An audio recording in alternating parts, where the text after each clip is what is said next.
All right, so how many folks here really understand advocacy? You're like, I got it. I know exactly what it is and how to do it.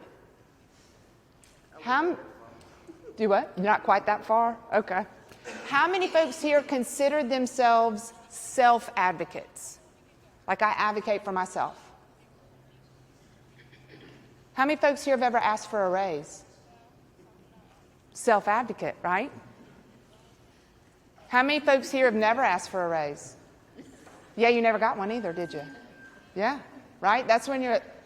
Folks that work for me, y'all really think I wake up in the morning and think about how much money I need to pay them? Right? So self-advocacy just in the world, making sure you know what it is that you need, what you've earned, what you deserve, what you got to get, right? All be self-advocates. How many folks here consider yourself a peer advocate? That I advocate for someone else? Yeah? We're going to talk about that today. We're going to talk about both of those. How about cause advocacy? Like you're like, that sounds good to me. I'm going to jump in. Anybody ever wear pink during Breast Cancer Awareness Month?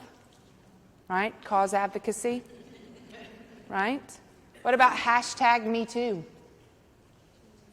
Right? But y'all saw it. Or saw your friends, how that quickly took off. What about the ice bucket challenge? Anybody do that?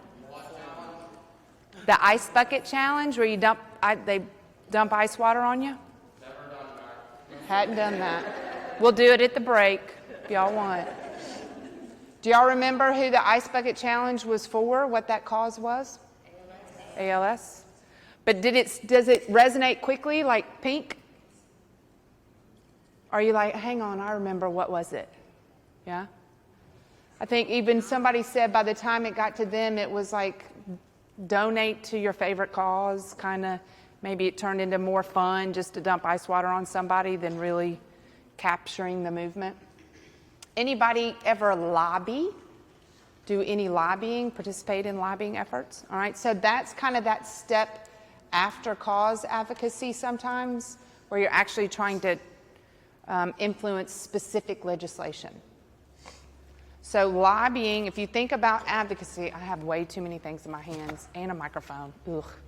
Right, so if you think about advocacy as the big picture up here, right, so there's self, peer, cause, systems advocacy, and lobbying is a little part of that system advocacy. So lobbying is always advocating, but advocating is not always lobbying. The quick on that when we think about lobbying is if, like I said, if you were trying to influence specific legislation, if you know the number, if you call your legislator and I'm like, I need you to vote yes, I need you to vote no on this, even your county commissioners, if you want them to get you on the budget or an ordinance for the city or the county, you are lobbying if it's specific. Even city councilors. If you go to city council meetings because you want them to put those sidewalks in and pass that ordinance and fund that program, you are lobbying. Make sense? Most nonprofits, anybody here work for a nonprofit, representing a nonprofit? Most nonprofits think they can't lobby. They will say to you, oh, we can't do that. And we've gotten into the place of can't because the IRS made it really scary for us to lobby. They said, okay, you cannot spend too much time or too much money on lobbying. And we said, okay, well, how much is too much? And they said, well, if we see it, we'll take away your nonprofit status, and that's how you'll know. Okay, well, that's so vague and so gray and so scary, we didn't want to risk it. So we just kind of did the whole, yeah, we don't do that. So I think there are opportunities for a lot of us to lobby on behalf of our constituents or our cause. And you can lobby as a nonprofit. You have to get a special little designation. It's an H, called an H, the letter H, designation, and you can lobby or hire a lobbyist, and that has very clear limits. So I'm a lobbyist. I'm a registered lobbyist. on behalf of nonprofits in Alabama. So I kind of do the cause in the big picture. I always tell this story. I called my mom and said, well, Mom, I'm a registered lobbyist. And you know what she said? Don't worry, I won't tell the neighbors. Right? So, because when we think of the word lobbyist, when we think of lobbyist, like you think it's a bunch of guys smoking cigars or used car salesmen or like up to no good. And so that is, I think that is the connotation we have, but it's certainly not always the case. So any questions about that before we dig into this binder? You're going to explain how to become a lobbyist? I will, and it's super simple. I can do it right now. You fill out the paperwork. You go to your ethics training. My ethics training in Montgomery lasted 7 minutes. Any clue as to why we might have an ethics issue in Alabama? Yeah. When you go, because they give you the book. There's a big green book. When they did the ethics reform, I think in 2010, so they published all this stuff. So really what they're doing in that 7 minutes is handing you the book and saying you are now responsible for everything in here. Good luck to you. So they put it on you to be able to learn everything in that book. And then you file quarterly reports with the Ethics Commission, and that's it. How do you obtain a copy of Alabama Ethics? You can go to the Ethics Commission in Montgomery, or I think you can email them and they will mail it to you. It's a little pamphlet. I say it's little this way, but it's thick that way. And it's pretty complicated. And it is criminally, you are criminally liable. If you violate ethics laws, it is a criminal offense. Right? We know that after watching the Mike Hubbard thing go down and stuff like that. So saying you don't understand it or you didn't know is not going to cut it in that world. So you need to make sure you're super familiar with what it is. Yes, ma'am? An H designation for your nonprofit. So that you get that through the IRS. If you go to the irs.gov website, and it's kind of one form that you fill out about that you want your organization to now be able to lobby. And they will recognize that. Yeah. Is that if you fill out for a complete nonprofit, does that cover everyone in the nonprofit? The nonprofit then is the principal, right? So if my organization says I want to be able to lobby, the organization becomes something called a principal. And then the principal organization hires the lobbyist. So your lobbyist may be a staff member internally, or you may hire somebody in Montgomery to lobby on your behalf. And so the principal fills out paperwork every quarter, and the lobbyist fills out paperwork every quarter. And so they want to see that match. So you can, then anybody really or anybody can lobby on behalf of that organization. Yep. And now you can pay them to do it. But just make sure you study it. And they have different trainings. Obviously, mine was the whopping 7 minutes. But there's a lot of resources out there and folks that can help you, okay? Because it gets into that thing about public officials, right? So you're lobbying. And do you guys remember in Alabama when the drama happened about buying teachers Christmas gifts? Like that whole, you can't buy gifts anymore. That was because of the new ethics law.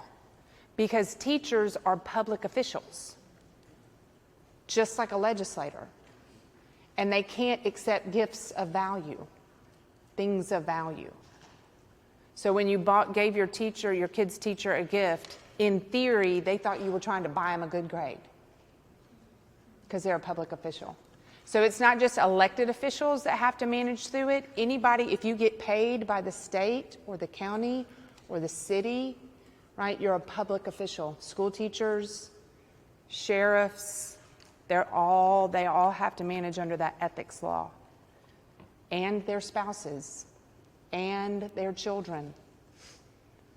There's about 1 million Alabamians that are classified as public officials that have to manage under that ethics law. So it gets a little complicated.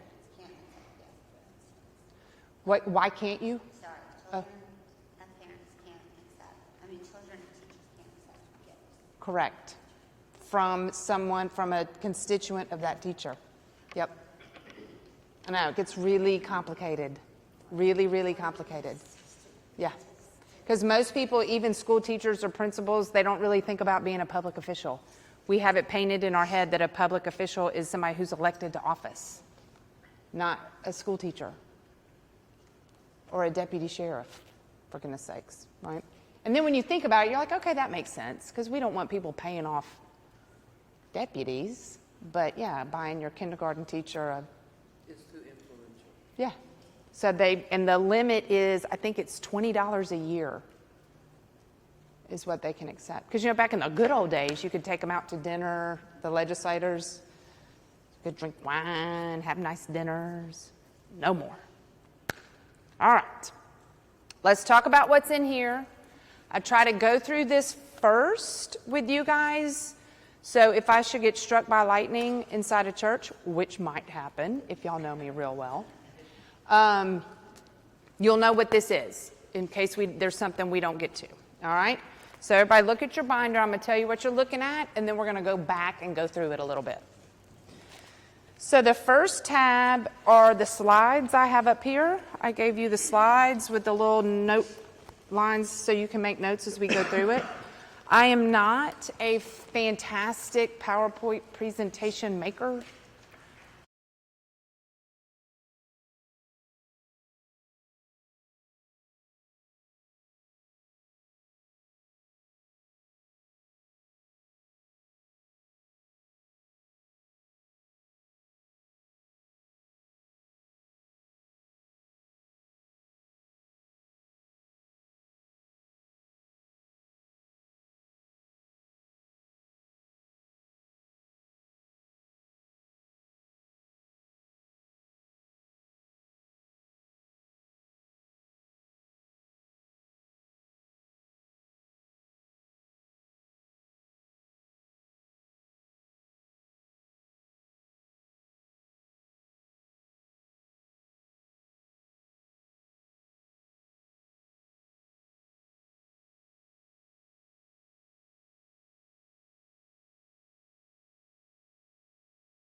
They have those great stories, and they know how to take you up, and then they tell something funny, and then it comes back up, and then it's provocative, and then it's funny again, right? They practice.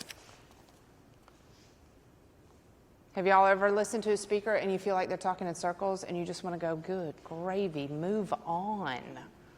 They didn't practice. Yeah? So I gave you a little tab on how to be a good storyteller. That one even has a little worksheet.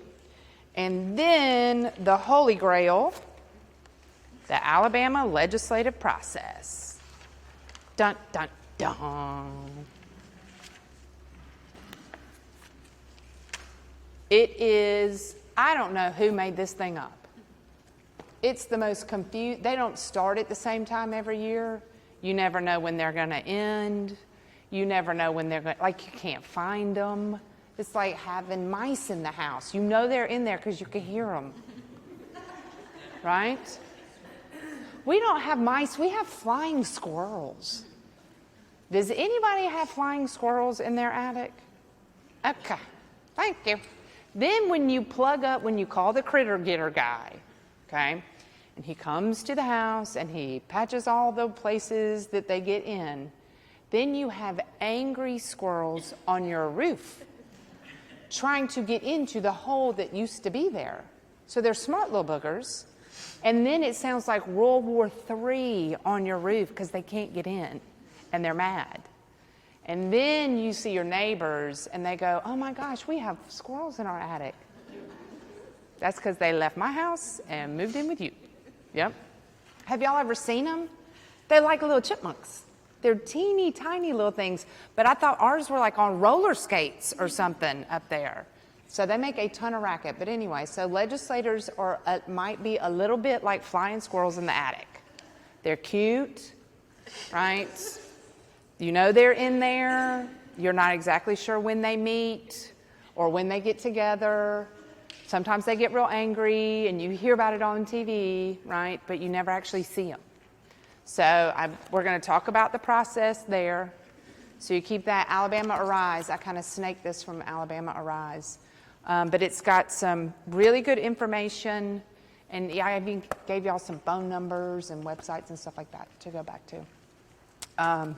So anyway, we'll talk about that. So now you know what's in your binder, right? Got it? All right, let's do the clicker. Y'all think it's going to work? Boop. Yeah, it does. All right, so we already talked a little bit about what is advocacy. Look, are y'all impressed? Oh, there it goes. Look, they pop up every time I click it. Impressive, isn't it? I actually have a degree in aerospace engineering from Auburn University. Pretty impressive. So whenever people say, well, Shannon, it's not rocket science, you know what I say? Maybe it is. Maybe you have to be a rocket scientist to be able to run a nonprofit. But then I always say when I tell that in Huntsville, we started in Huntsville, and you know when I say, oh, you know, I have a degree in aerospace engineering. In Huntsville, you know what people say? So? Right? So's my mailman, whatever. Yeah. Because when the federal government shuts down, you know, they all stay home, right? So the feds, the NASA and all that stuff, that's all federally, all of it's federally funded.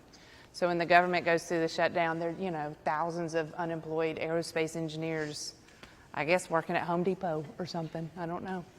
All right, so what is advocacy?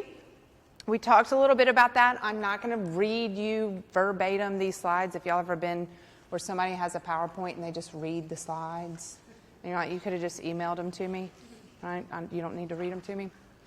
So think about when you guys hear the word advocacy, and I think we overuse it a little bit and we're not exactly sure what it is. You're really informing and educating people. And depending on what type of advocacy, right, we talked about the 4 kinds, is how you engage it. Am I advocating for myself? Am I advocating for another person? Is it a greater cause? Or is it legislation? But I'm trying to inform people for a reason. A big part of us thinking about these plans is, what is it that you want to change? It can't always just be about money and funding.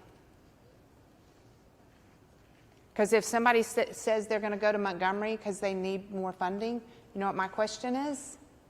For what? What do you need more money for? We'll talk about it a little bit in the legislative process. I'm not sure if y'all are aware of this, but the great state of Alabama is basically broke. Y'all are aware of this, right? We're a little on the poor side. And we do not like to pay taxes. So when you go to Montgomery or lobby the legislature to get funding, that's taxpayer dollars, right? We don't really like to pay taxes, so there's not a lot of that money to go around. So as you're thinking through, I want more funding, if that's when you came today, if you thought, ooh, Sheena's going to teach me how to go get money in Montgomery, I would not be surprised if a legislator says to you, that is a fantastic cause. And I would love to give you $200,000. Who would you like me to take it from? Because if I'm going to give it to you, I got to take it away from somebody else. Because we're not adding any more money to the coffers in our state.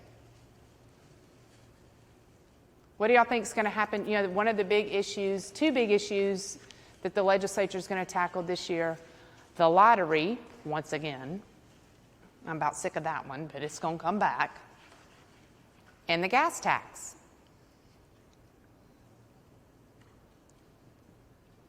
Are y'all ready to support passing the gas tax so we have more money? Or at home, are we like, ooh, we don't want to pay more taxes? But then at work, we want our funding to increase from the state. Right? I know y'all are like, can we go get donuts again? What did she say about get donuts and leave? Right?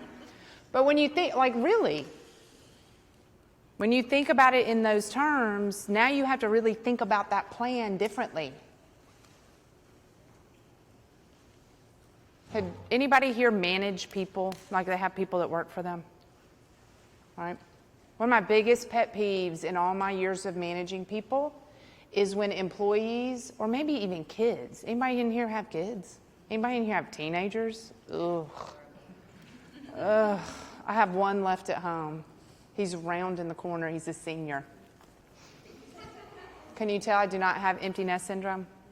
Not an issue with me. When they, either employees or kids or whoever, complaining about what the problem is. They don't like this, they don't like that, they don't have enough of this isn't working. And they come in my office with all the problems and have not spent any time on a solution. So they just want to put their problem on my desk and they want me to solve it for them. Well, I'm like, it's your problem. So before you start thinking about advocating, what is it you want? What is the solution? What can I do? If you don't know what the solution is, how in the world would they know?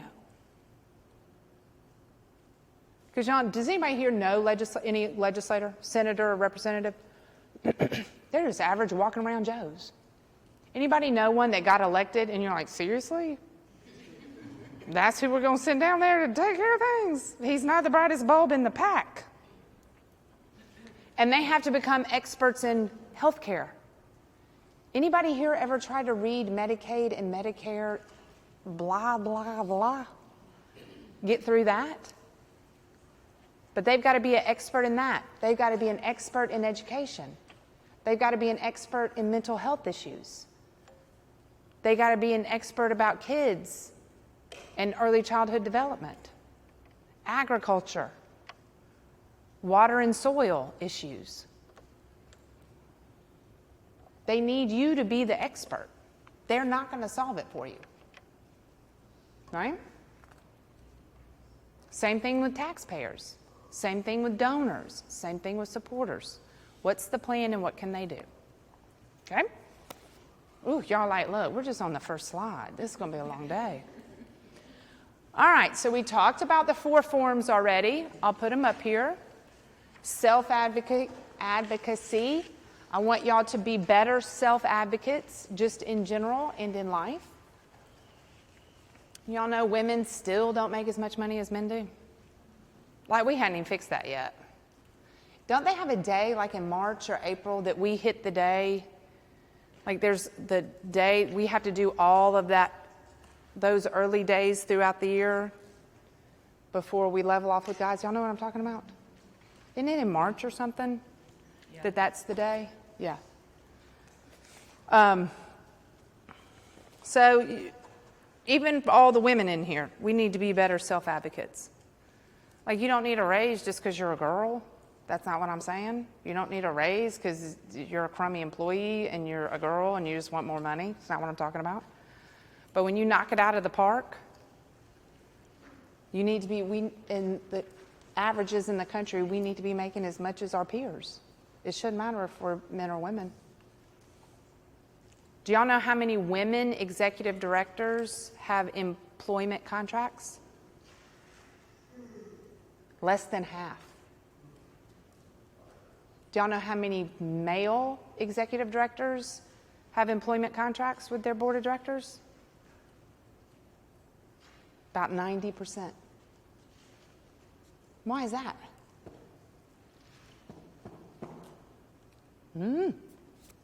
We need to be better self-advocates. All right, turn to your tab that says self and peer advocacy. Now, here's my other little caveat on your binder. These are lots of different files, PDF files and things that I have and use and borrowed from other people. So the numbering system in my binder is a little off. So you might turn a tab and the tab might start with page 37. I don't know, okay? So I did not renumber them, so don't be confused by page numbers. All right, turn the page on self-advocacy. I gave you your 4 again. Turn the page one more time so it's page 3 that says building an advocacy strategy. Y'all see that? See where it has 1, 2, 3, 4?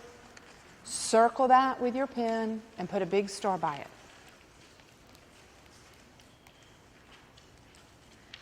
What's the problem? Have you educated yourself? What are your rights? And come up with a solution. So before you go in, so you don't get all hived up when you're talking to your boss, go through these 4. Don't just go in and say, I need a raise. The raise is the solution. See that? All right, turn the page. I broke it all down for you. So as you have your wine in the hot tub tonight, you can go through this. Wouldn't that be nice if we could just have wine in a hot tub every night and do our homework? All right. At the bottom of page 4, it says identify your rights. Turn the page to page 5. Is it a legal issue? Is it part of my contract or your lease, right? Is it your landlord that you want something taken care of? Is it a policy at work that's a problem? Or is it social expectations, behaviors?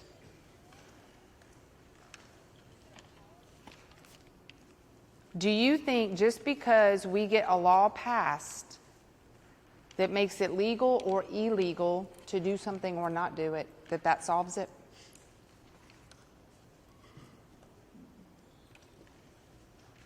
Anybody in here ever speed?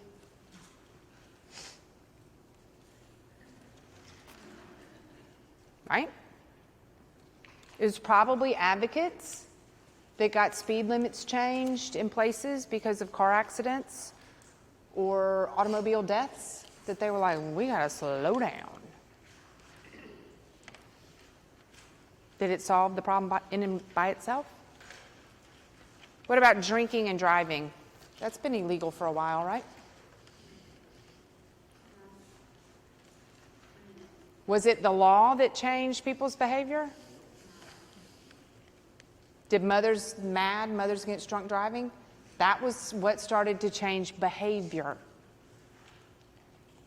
So sometimes we might get it legally changed or something may change over here, But then we got to back up and change. When we're in cause advocacy, we got to change people's hearts and minds and behaviors.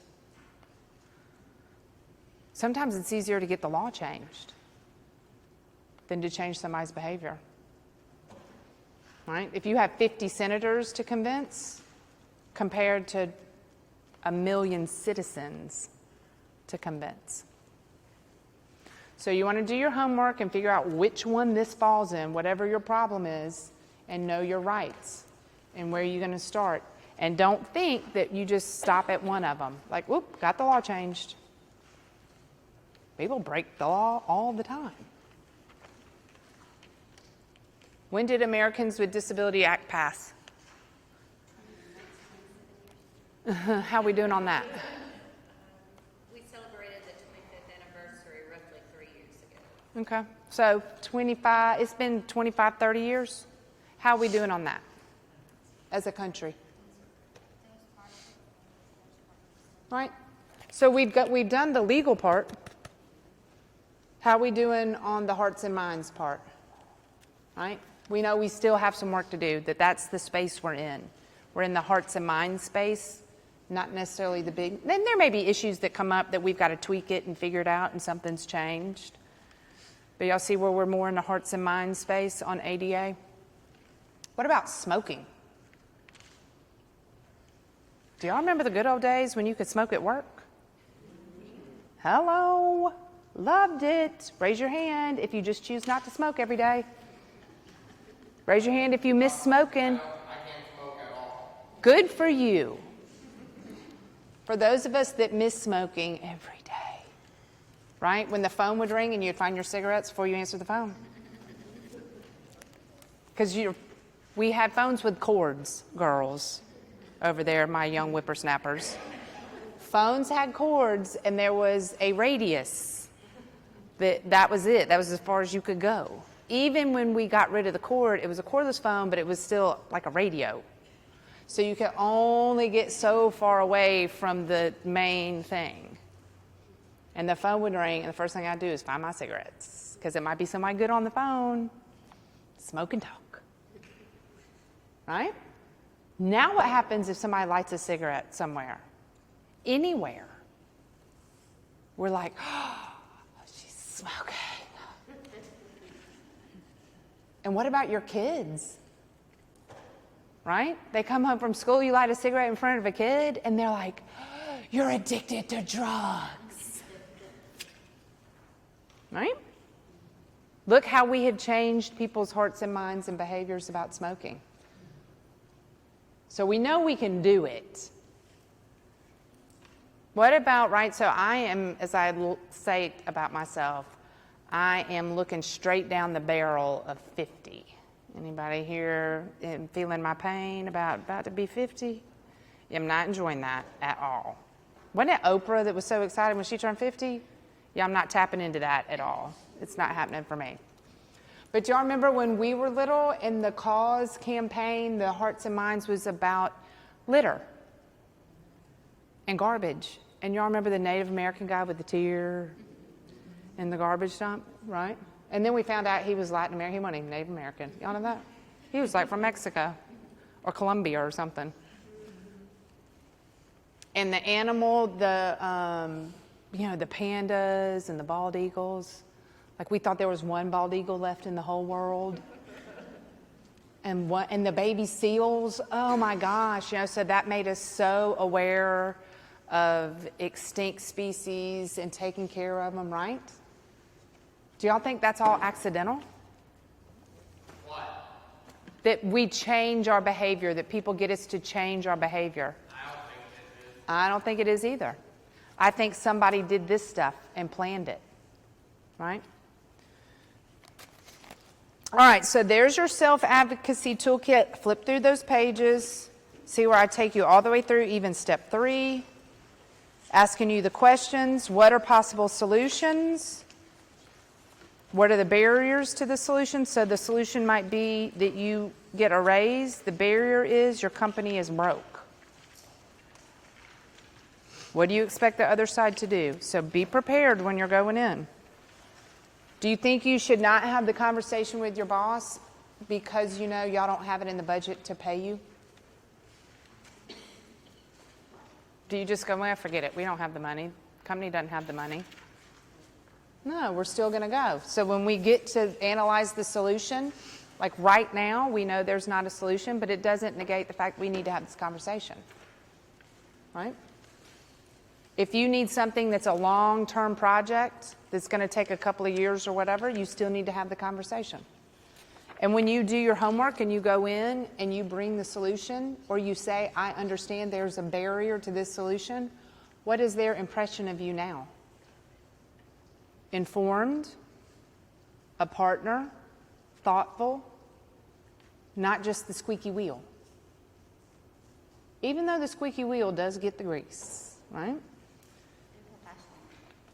Yeah, absolutely professional. When you go in and you've done your homework, then it doesn't sound like a child. And not child because of age-wise, just parent-child relationship. Just asking, can I? Just asking permission all the time. Now we're starting to look more like peers and more empowered, right?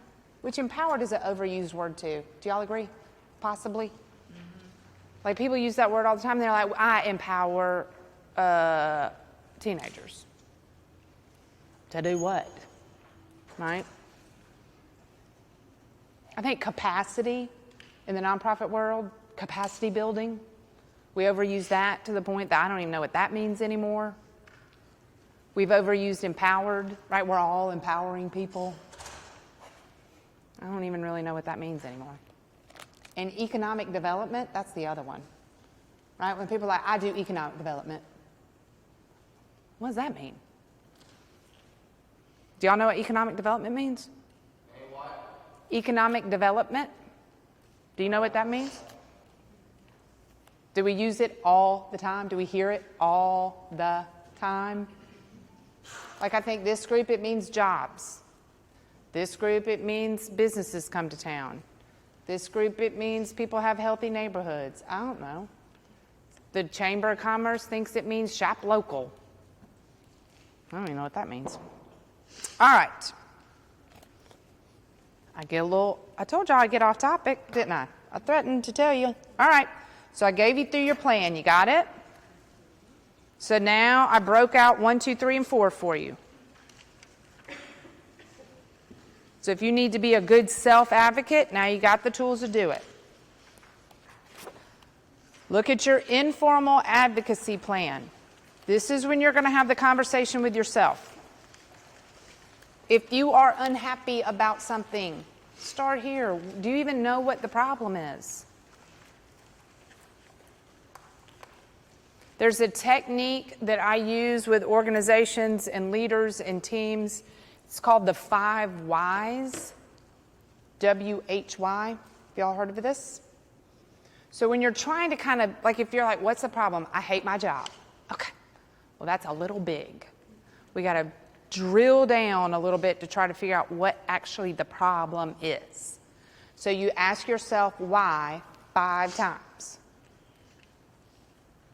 I hate my job. Why do you hate your job? Because I have to work on Saturdays. Why do you have to work on Saturdays? Because I leave early every day to drive carpool and pick my kids up from school. Now we're starting to drill down, right?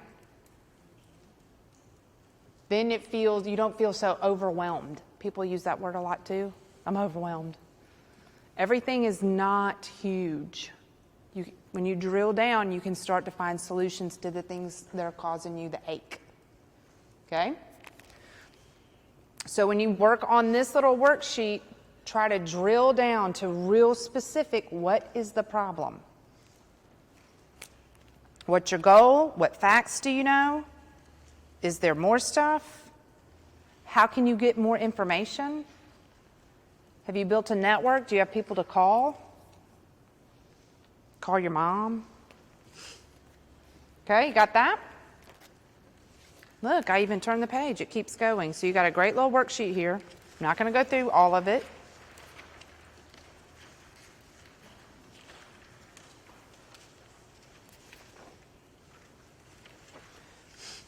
Then I gave you informal advocacy skills. If you keep turning the page, that is page 11. I don't think we started on one.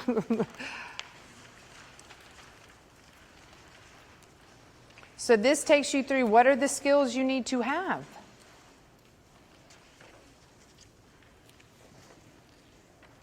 Documentation, got it? Do you need to call somebody? Do you need to see them in person? It'll take you through the paces. It's a good little tool. Are y'all all ready to go back and ask for a raise? Right? I don't know why I started using that as an example, but like everybody in my audiences around the state that are the bosses, they're the executive directors, and they brought their staff. They were like, "Ixnay on the raise stuff, Shannon," because all their employees were like, "I need to see you at lunchtime." Yeah. Okay, so you got your plan. Now let's look at any questions about self-advocacy before we go on. All right, let's look at peer advocacy. Turn that page. See that tab?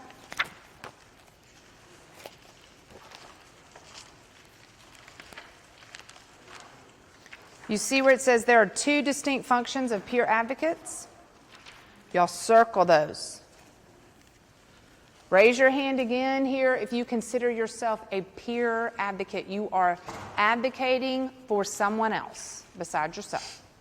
All right, I'm going to put y'all through the paces on this. Great leaders are very self-aware. Pseudo leaders are people, they're like the emperor has no clothes on and he's just running around thinking he's all that. And the rest of us are like, he is not all that. Okay? As you start to move up through, I've been a good self-advocate, I want to advocate for somebody else, I want to change the world, I want to make something a better place, you are leading. Start thinking of yourself as a leader. Study it. Practice it. Anybody here ever hear the phrase servant leader, those two words together? Anybody in here consider themselves a servant leader? A lot of times in church, people will use that phrase. Servant leadership is a very real thing. You can study it at the Greenleaf Institute. Robert Greenleaf authored the essays, Servant Leadership. I encourage you to read it, practice it. I practice servant leadership. I'm not always great at it. It's not accidental. Because if you mess up as a leader, who do you hurt? The people following you. Have y'all ever spent time with people? It's like they just kind of, whatever the breeze is blowing, and then they change their mind. And it doesn't mean you can't change your mind, so I shouldn't even say change your mind. They just kind of switch directions. Great leaders will say, I now have more information, and I've changed my mind. We're doing something different. The other ones, the next day you see them, they're just going this way. Now they're going back that way. And then we're disappointed. Because they lack integrity. Does anybody have an idea of what the definition of integrity?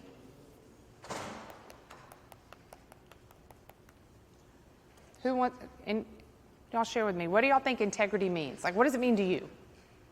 I mean, not the Webster's. Right, no matter what everybody else thinks. Okay, just doing the right thing. Just doing the right thing. Whether people are watching or not or whatever, do the right thing. They have integrity. Anybody else have a different, my thought is different on that? I think it's unity within yourself. It's within me? Like I have like a moral compass kind of thing? Okay. Anybody else? Honesty is something like you don't contradict yourself within yourself. Like you're saying, going off in different directions. That people are like, Yeah, everything you do comes from something, whether it's stated or... but it's still kind of a compass. Like it's go in this direction and I stick to it. Okay. It's not scattered. Okay. There's a thread through it. Okay. Somebody over here? Depending on a person's integrity, that would speak far volume than them alone. And I'll give you an example. Okay. A situation happened to me here in Birmingham, and I got friends that moved out of state, and we all keep close social media. Well, the situation had happened, and I had a friend call me. She said, Deborah, I know somebody provoked you. Because I acted out of care. Where she was like, this didn't match. They're like, something's up because this is not you. You were outside of that, of what we know of you. Okay. I think integrity also is having self-worth, Belief in yourself. like believing in yourself. Having Okay. self-worth. Self-control. Me, so it's about me, and I've got to know me, know who I am, and manage myself. Would anybody here be surprised to know that integrity started as an engineering term? It has no moral value. We added the moral value. Integrity means the way it's described and the way it behaves matches. That's it. So if I tell you I'm a thief and I take something out of your purse, do I still have integrity? Pretty much.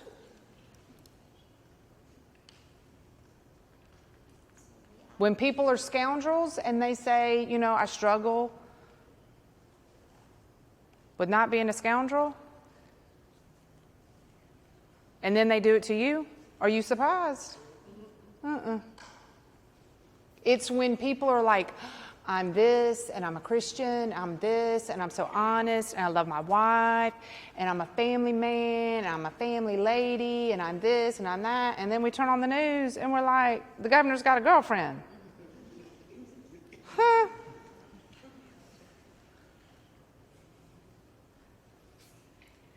It didn't match. His behavior didn't match what he said. That's why it hurts so bad. We all mess up. Everybody's going to mess up. But it's when people put themselves in a place like, I don't mess up, and I am this, and I am that, and I am this, and I am that, and then their actions don't match. If you go to Harvard and study it, they use the space shuttle, the O-ring, when the Challenger blew up. The case study on integrity is about that O-ring. Do y'all remember that was the problem? So they were getting kickbacks from the manufacturer because they put in cheaper ingredients in the O-ring. But they didn't tell the people. They were like, no. It's got that in it. And you apply the pressure because of how it's described. I know how much pressure I can apply to it now, and it failed. It wasn't true. It had no integrity. So we added what to integrity? Integrity is your actions and your words match. When you hear people say she walks the walk and talks the talk, that's describing more integrity. It doesn't mean I'm perfect. It just means I am very self-aware of what my problems are. Like, I'm a sugarcoater. As big as my personality is, if you and I have to have a one-on-one conversation and it's going to be difficult, I start sugarcoating. I mean, it's not the end of the world. And we can fix it. It's going to be okay. You know that? Like, I have trouble just saying it straight. Unless I don't give a hang about you, and then that doesn't bother me. But with the people in my life that I have relationships with, that I care about, and I have to tell them something that's not fun or tough to hear, I'm a bad sugarcoater. But I know that about myself, and I will tell you that. So now when y'all see me sugarcoat next time, very self-aware. I don't know how I got on this topic either. All right. Oh, being self-aware, right? So great leaders are very, very, very self-aware. They understand their weaknesses, they understand what they're not good at, and they will tell you. If you are the leader in your organization, they are waiting for you to own it because they're already talking about it. Do y'all think the people at work don't know what your weaknesses are? Do you think your spouse doesn't know what your weaknesses are? We're just standing around waiting to see if you'll own it. Okay? So very, very self-aware, and the reason I'm preaching that is number 1 and number 2 about being a peer advocate. Because it is self-monitoring. You have to check yourself on this. Look at number 1, work jointly and collaboratively as a knowledgeable supporter of an individual seeking resolution to a problem. Jointly and collaboratively, that means side by side. Not me in front and you back there. Look at number 2. If I'm a peer advocate, I'm working at the request. They have to ask me to help them. You can't be in the space of you thinking you know what's best and going and leading this charge. If I think that there is something I need to educate or talk that as a friend, I'm concerned. As a partner, I'm concerned. I think there's another solution. I think there's something we could do to make it better. We're going to have a conversation. And if that person says, you know what, I'm good with it. Okay. Do y'all know people who have gotten too far away from the person they're supposed to be advocating for, and it becomes about them?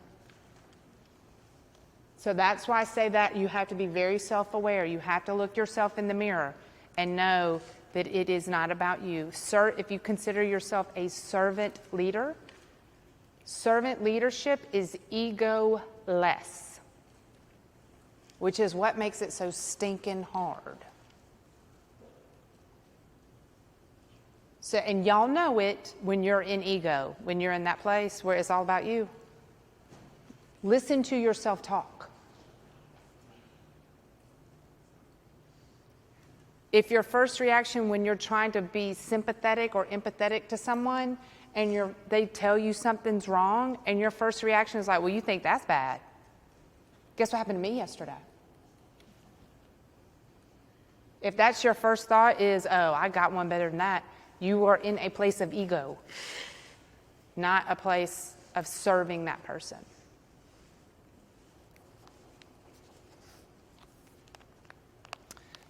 I'll say this about servant leadership and then we'll move on from it.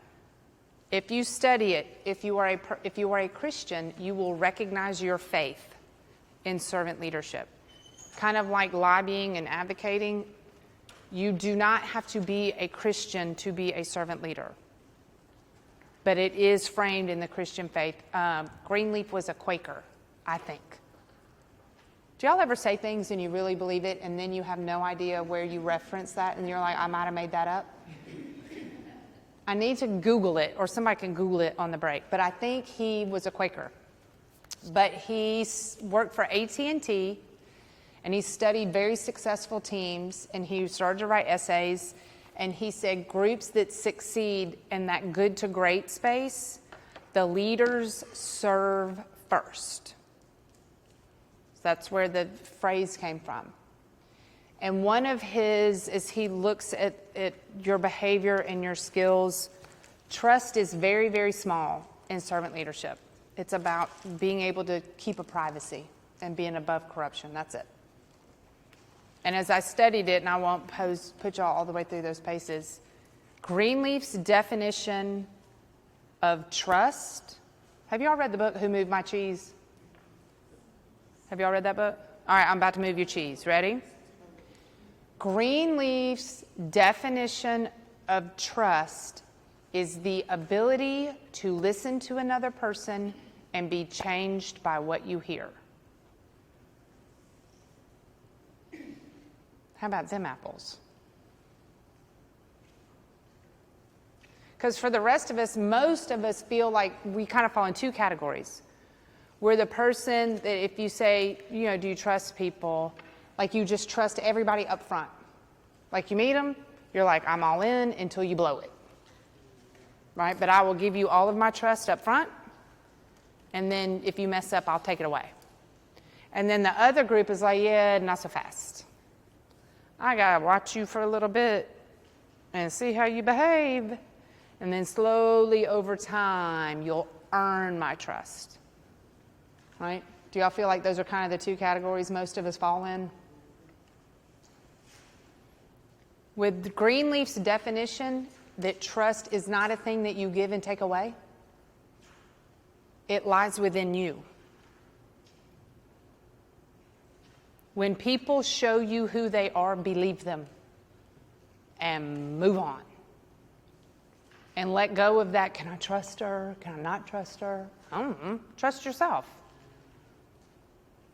To have good judgment. My other little phrase that I stole from somebody, and I don't know who I stole it from, is we need to quit judging people, but have good judgment. That's that when people show you who they are, believe them.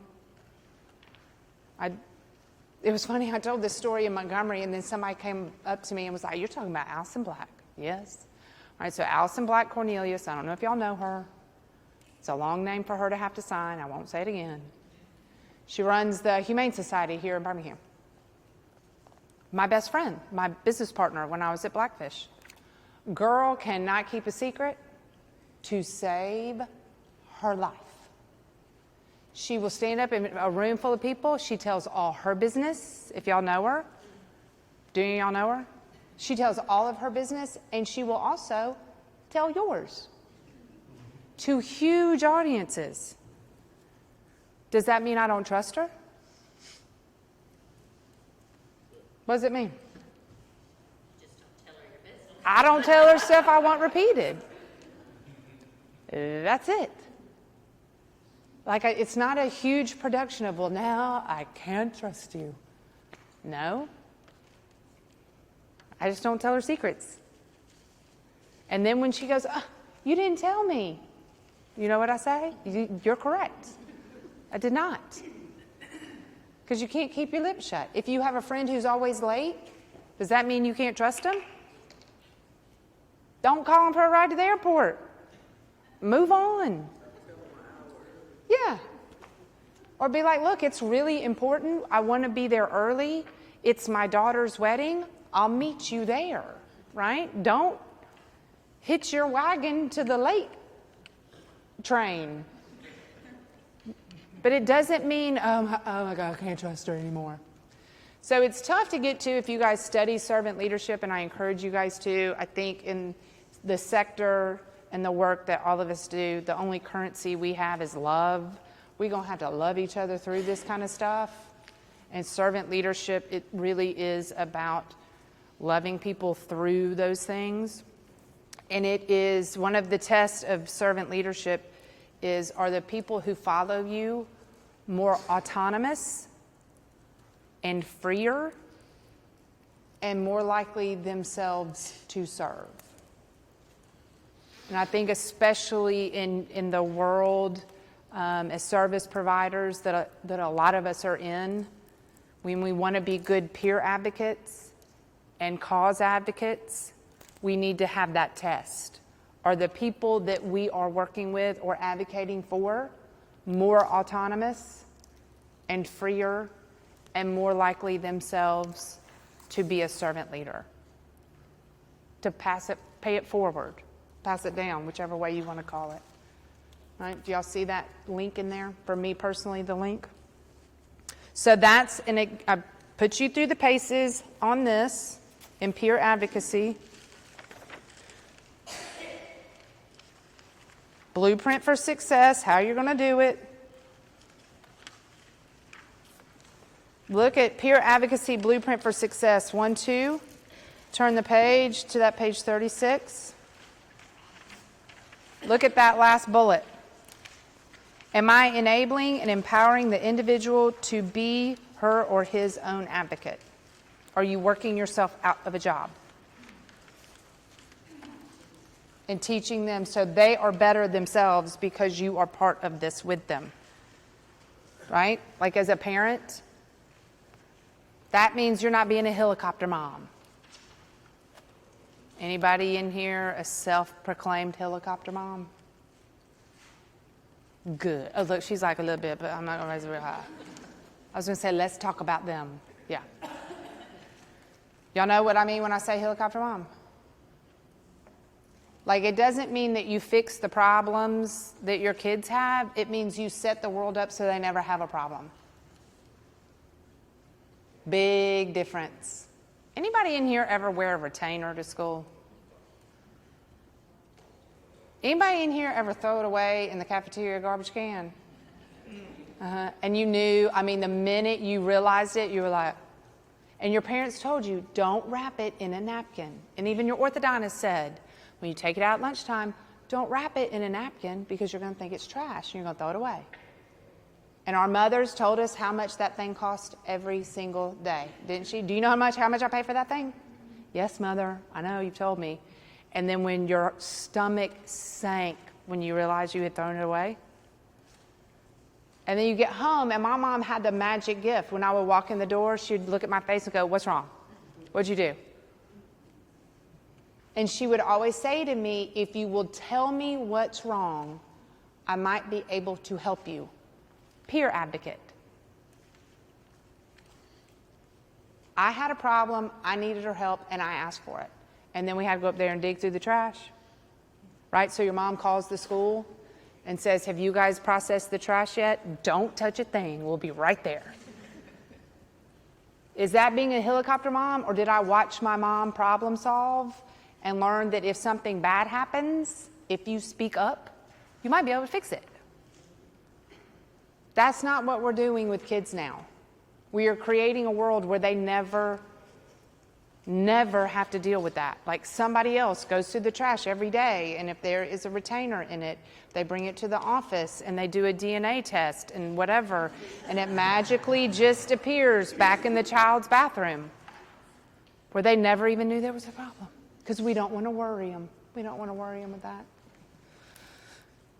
Y'all don't get me started on my soapbox about helicopter moms. Y'all know why it's a problem? Because I really shouldn't care how other people parent, right? None of my business.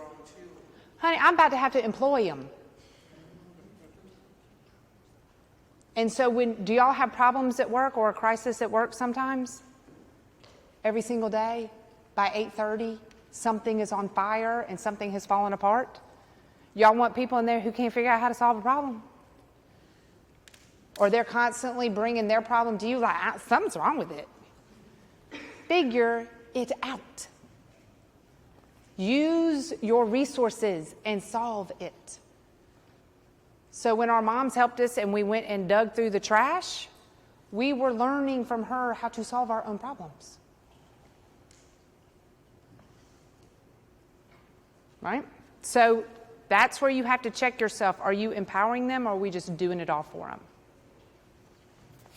Make sense? Setting the ground rules. And I gave you a worksheet.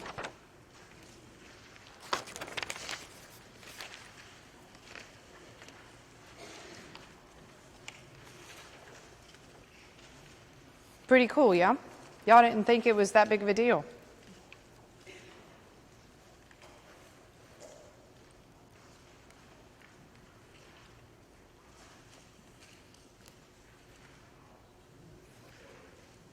And it can be tricky. Because there may be people that we are advocating for who genuinely 100% cannot do it themselves. So how far do we go? How far do we get in front and do it for them? Just like being a parent. So put yourself through the paces on this one. Questions about peer advocacy. I'm not going to read y'all the whole worksheet, but y'all see it? Y'all got it?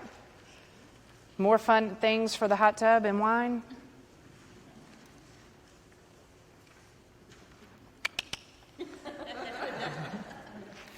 Right? The international sign for booze. All right. Next one.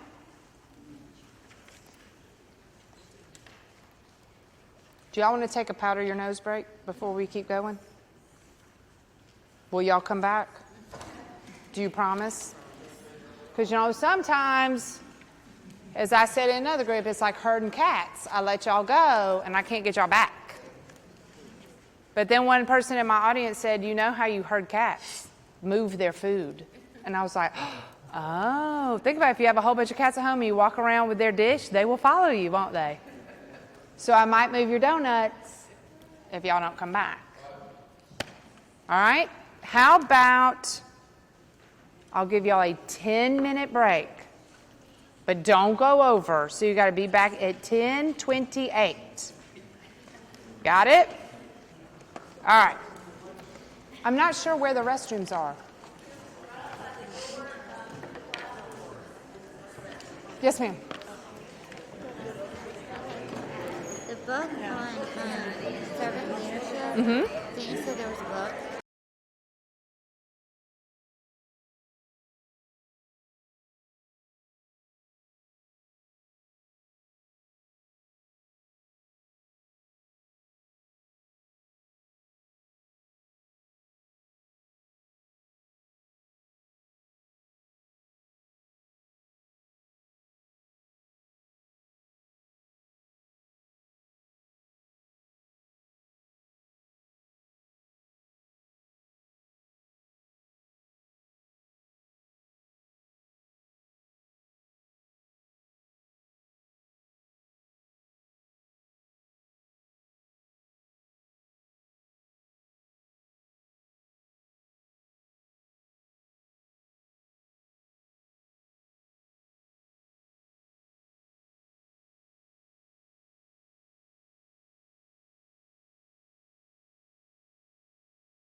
Hey, can anybody hear me? I'm trying a different angle here in the 10-minute break. And actually what I'd like to do, we've had only like 1 or 2 calls in the past. And so I'm thinking about trying out the call-in right now. What do you guys think? Just chat for a few minutes. Tell me what you guys think about presentation today. I feel like I'm at a motivational convention. I'll be honest. This is awesome. But I'm going to put the number down there. If you guys, someone wants to talk on the phone for a few minutes, I'd like to try that option and see how it works. So let me put this here.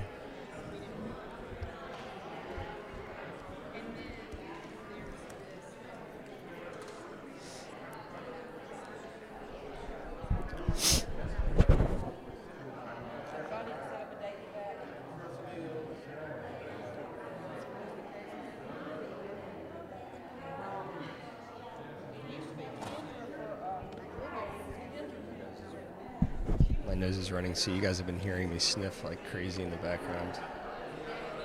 Apologize.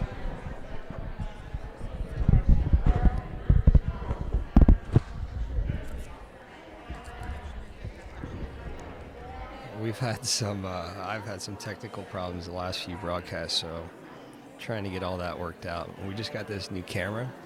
Well, I'm renting it. It's pretty sweet. Did like 3 or 4 hours tinkering around with it last night, trying to get the audio and then the wireless microphone hooked up. So I think it sounds pretty good today. I'm excited.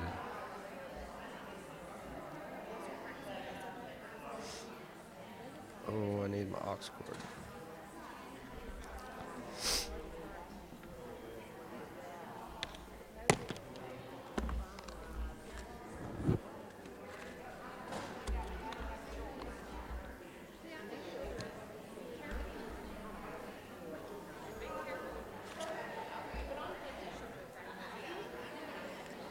Okay, so look at this puppy. In the past, when somebody's called in, normally I would just put my phone up to the microphone like this, but I got this little extension thing here that plugs into the recorder.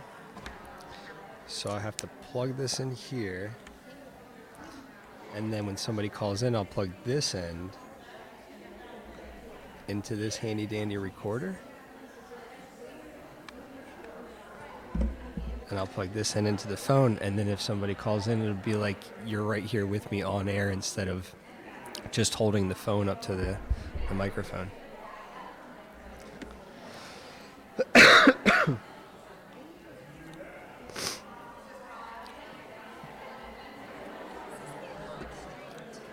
Yes, ma'am. Yeah, on Facebook, and then if you go to Alabama Care.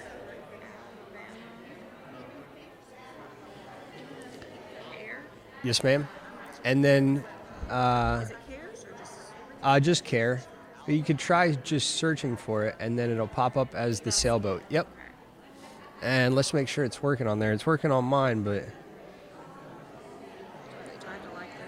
no. I love it. Thank you. But then a little further down, let's see if it. There it is. There it is. Okay, awesome. What do you think about today? There's a lot of great information there. I was just saying I feel like I'm at a motivational conference. It's a lot of personal stuff, and I didn't know that trust was originally an engineering term, so that's pretty cool. Right. Or was it integrity? Yeah. Right. No, this is a great event to be at. I'm glad that we're here. Oh yeah, sure.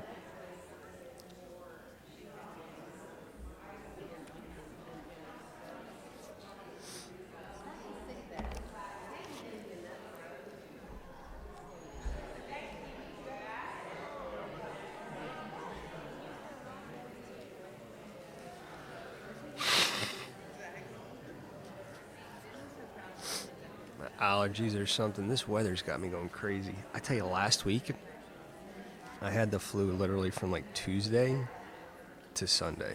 It was ridiculous. I had to go to a pop-up doc in the box kind of thing. I had to get 2 shots. They swabbed my nose, came back positive for the flu, and then I got a bunch of antibiotics. I was supposed to go out of town last weekend, but I couldn't do it. I had to cancel my trip. And this weather's got me going crazy.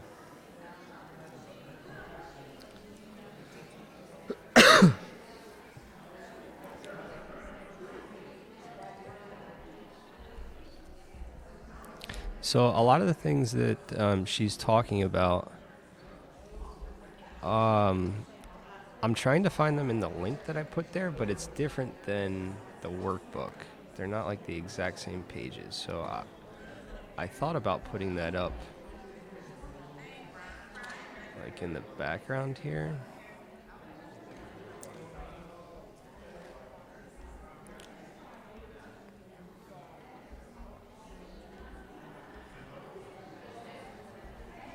It would be something like this.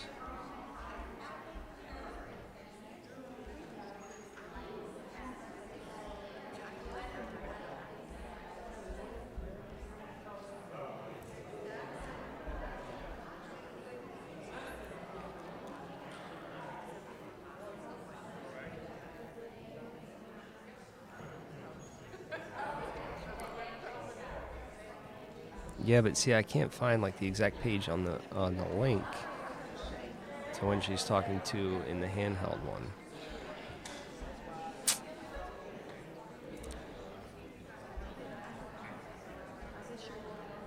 No, it actually hurts. Thank you. I was hoping I would find some back there. You're not. I think we'll take that down.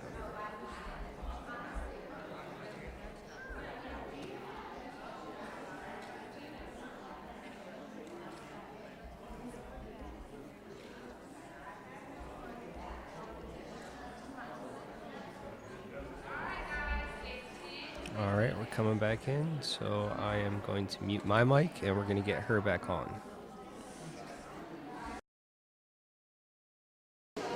Will you come back? And everybody's around the donuts. All right, guys, are y'all ready? Hey, how are you? Great.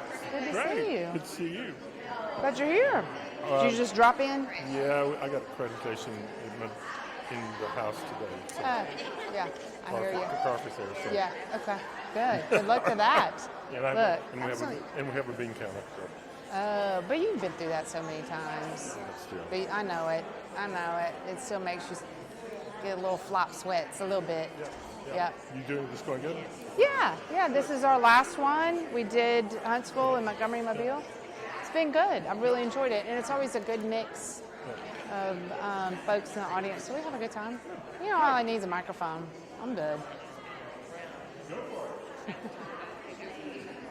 Good to see you. All right, guys. You ready? Did anybody get their donut and leave to go to ceramics class?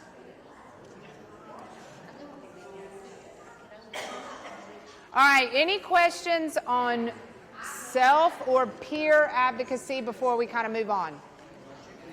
Because both of those are more reflective, internal, like you need to go home, digest it, think about it. Where are you in that process? All right. Let's look at cause advocacy. We talked about a few of these that we know as examples, right? We talked about pink, the pink ribbon. Mostly Susan G. Komen, right, is kind of that brand that we associate with that. What else? Hashtag Me Too was a cause advocacy issue, bringing awareness to an issue. What else?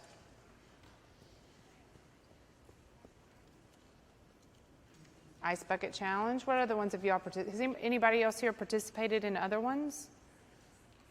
Or led them, created them? We did brain freeze.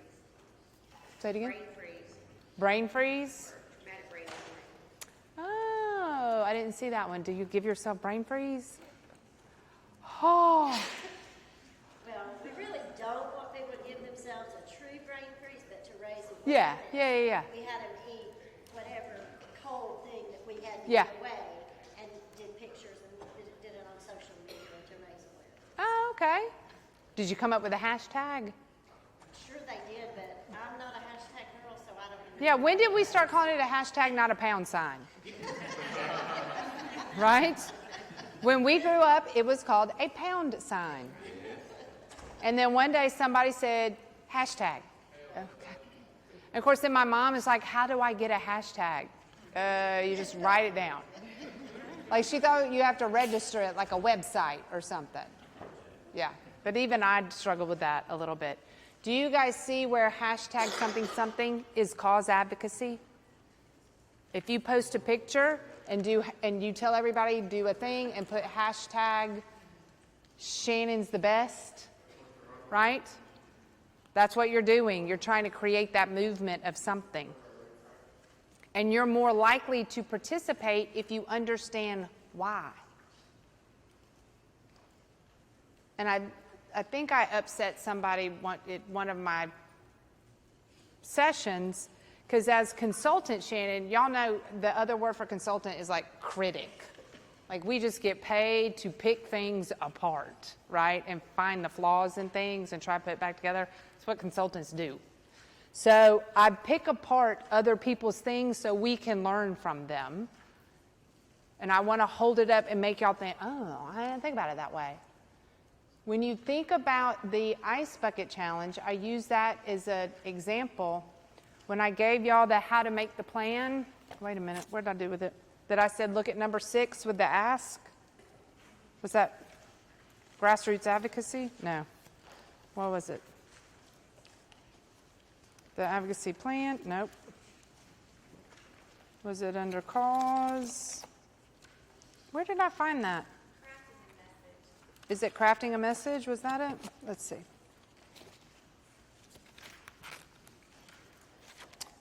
Hang on. What were the major requests? where I said see number 6 where it says the ask? Make your request, the ask. Yep, that's it. All right, so for crafting the message, crafting an effective advocacy message, ALS forgot number 6 on the Ice Bucket Challenge. There was no,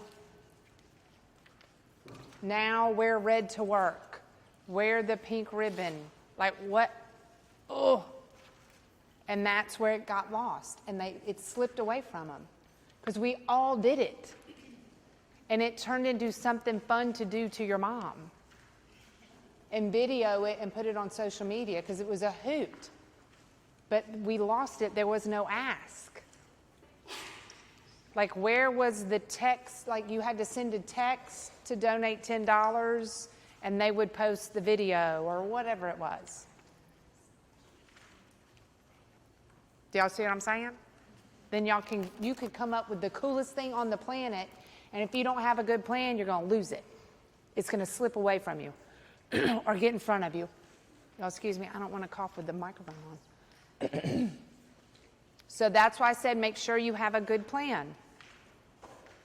When you guys think of Susan G. Komen, right? Everybody familiar with Susan G. Komen? Breast Cancer Foundation. It's because it's Susan G. Komen Foundation. So Susan G. Komen was a sister's promise. One sister was dying of breast cancer. Other sister said, I'll do everything I can so nobody else has to die from breast cancer. So they started raising money to fund research. And one of the things they had was the Race for the Cure. And originally the Race for the Cure, these girls would go to like the Track Shack. Anybody here a runner? Right? Track Shack. So you would go to the Track Shack, and they would get women who ran, and I would get my friends to sponsor me per mile throughout the year, and I keep track of my miles, like a readathon with your kids. So that's what they were doing. That's how one of the ways they were raising money. They started looking at strategy, real internal strategy. And what they were trying to do was find a cure for breast cancer. Who is going to cure breast cancer?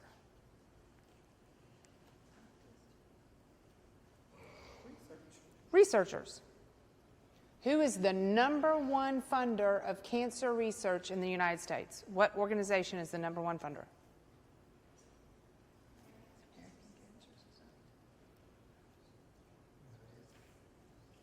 Anybody got a guess? Congress. Federal government. If you want the federal government to do something, you have to have one of two things. A lot of money for a bigwig lobbyist. I would assume, since y'all are all here for free advocacy training, y'all are not #1, right? Can we make assumptions that we don't have a lot of money to do this kind of work, like them? What's the other thing that you can use to get Congress to do something if you don't have money?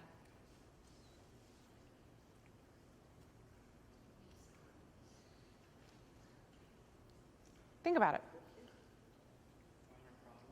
What do they want? They got elected this time. What do they want to do? Get reelected. If I don't have money, I need voters. See that? So then Susan G. Komen went back to the drawing board, and they were like, we want to cure cancer. Researchers are going to cure cancer. We have to fund the researcher. #1 funder is Congress. We're broke. How are we going to get Congress to do something? Get voters on board. Has anybody been to the Race for the Cure in the past 10 years? How many people are there? Runners don't even go to the race anymore, right? If you're a runner, you're like, I don't do the Race for the Cure. You know why? Because there are 8 billion people there. And nobody, I don't even think they actually go the 5K. Like, I think they walk around the corner, right? Or they walk 2 miles. Do they care if you run? What do they want you to bring? Money, but what would they rather you bring? You and you and you and you and you and you and your kid and your stroller and the baby and the dog and your grandma. And what color do they want you to wear? Bless you. What color do they want you to wear? Pink. So now when they walk up the steps of Congress and they want breast cancer research fully funded, and the congressman goes, and they say, do you want to tell these 10 million people you're not going to fund it in pink? Or do you want me to tell them you're not going to fund it? Think about, in October is the one month, it's Breast Cancer Awareness Month, that baseball season and football season overlap. What color bats do Major League Baseball players use in October? What color socks are NFL players wearing and gloves? Do you think they know the whole thing about whatever and the strategy? They know it's about breast cancer. Somebody they know had it because we did a whole campaign about how many people are affected by it. They're more than happy to put on pink and go play. So they have found themselves in that movement, and we've created a space for them to participate. But they are a voter, and when I go to Washington, they count in my movement whether they know it or not. Do you think they think that they're wearing pink so I can get a congressman to fund research? They're just part of the movement. Totally not accidental. Very strategic. So are you ready to be that strategic?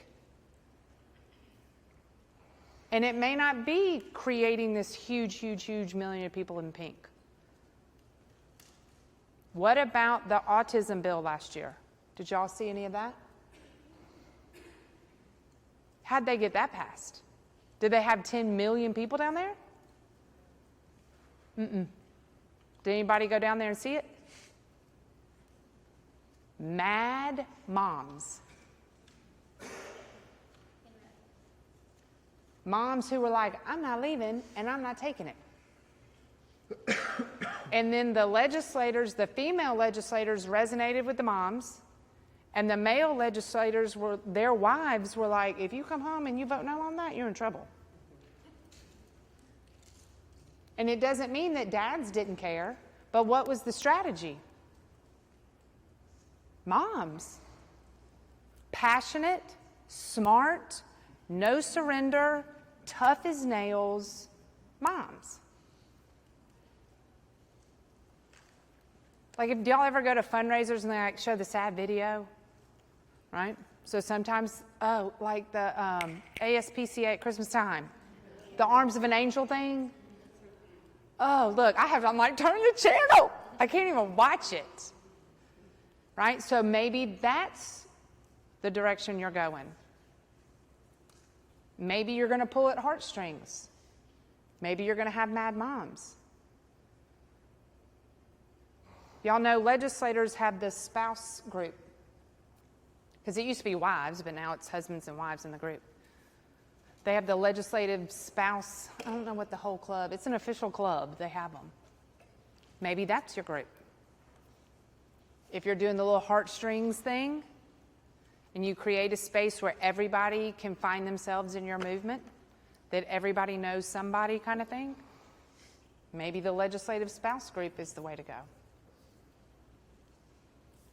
But when you think about cause advocacy, you are trying to change people's hearts and minds. That's the easiest way to think about what's the difference. We're trying to change behavior in cause advocacy. Does that make sense? Got it? I gave y'all a tab on grassroots. Where are we? Look, I've got my thing so confused. The grassroots advocacy campaign, that's in that cause place. We got to set that goal, create a strategy, clearly communicate. Might be attached to fundraising.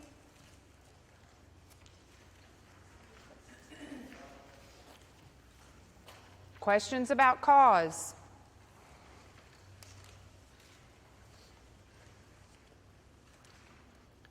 Now let's look at system advocacy.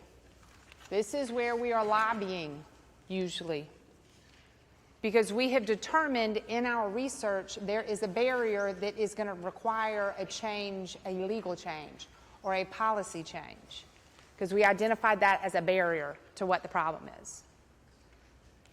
Just changing the law doesn't mean we've changed people's hearts and minds, right? We talked about that. So this is probably the smallest piece. Not smallest, narrow, I should say. The narrowest piece. It's pretty clear cut if you need a legal change or not. If you are in that funding space that what you're going to do legislative advocacy because you want money, that's where I need you to put on your leader hat and figure that out. Phenomenal leaders do not have all the answers. Phenomenal leaders ask phenomenal questions. Do y'all ever spend time with somebody who holds that question up and you're like, oh, well, I didn't ever think about it that way. That's the space you have to get into a lot of times when you're in this system advocacy. Beating people up and making them feel bad does not work. They will just do whatever they have to do to hustle you out because you're making them feel bad. Remember when I said most of the time all we have is love as our currency? Don't assume that because people don't realize it's a problem that they are a bad person.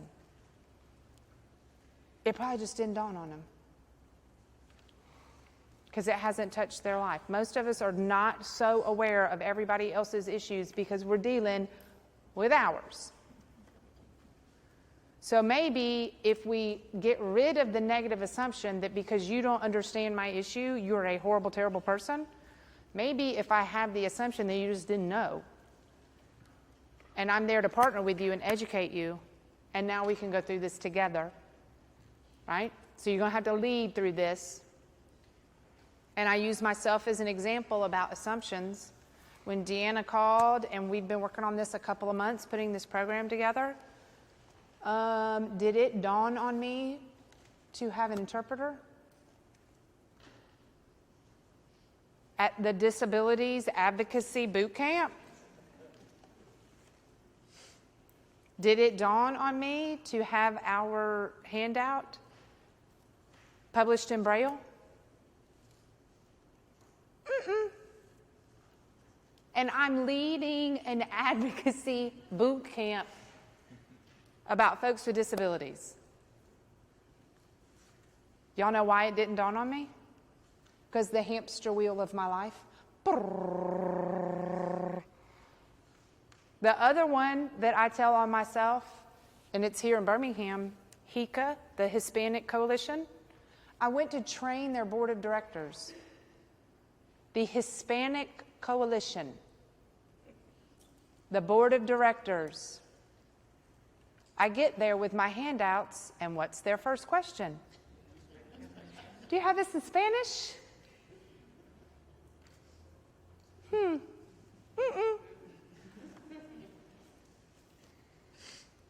Is it because I'm a terrible person and want everybody to do it exactly the way I do it?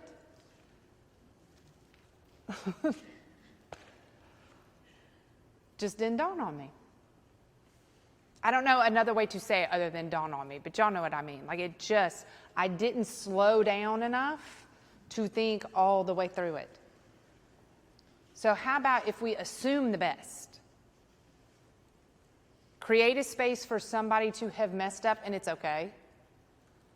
We'll help you fix it. Deanna didn't get mad at me or fire me. We fixed it. Right?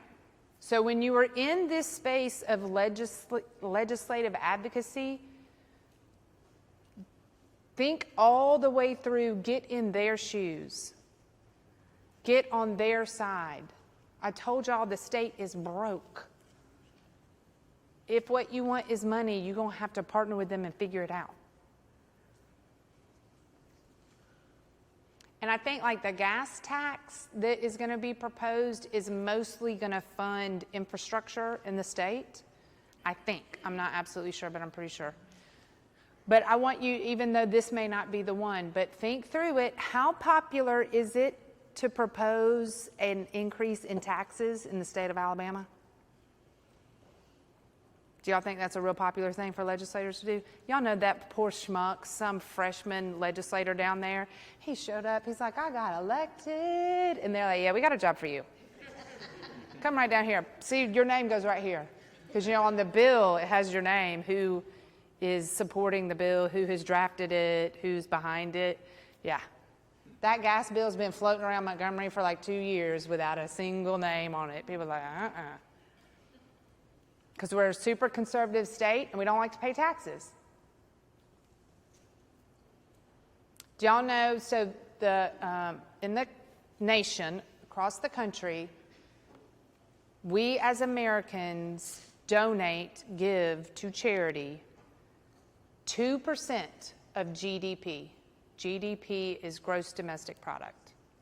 We have been giving 2% since we started tracking it, early 70s. It has not changed. That's it. In Alabama, and y'all know, we're either the top of the bad list or the bottom of the good list, right? In everything. So they'll try to write it in like the positive way. Well, we're on the bottom of that one. Then they'll write it in a negative way and we're at the top of that one, right? We are now number 1 in infant mortality. Thank you very much. We topped that list. We are on just about on the bottom in education and healthcare. Only not dead last because of Mississippi saved us.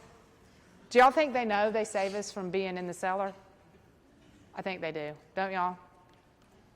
That we're like, we love Mississippi. You know why? Because they make us look not the worst in education and healthcare. So y'all see what I'm saying? We're messing up education. We're messing up healthcare. People are poor. You'll hear people talk about the poverty level, like they live below the poverty level. The poverty level, that thing, is a number that the federal government picked. And if you make below that number, that's it. It is $24,000 for a family of 4. If you make less than that, you are now in that category. And there are services and things that you can tap into.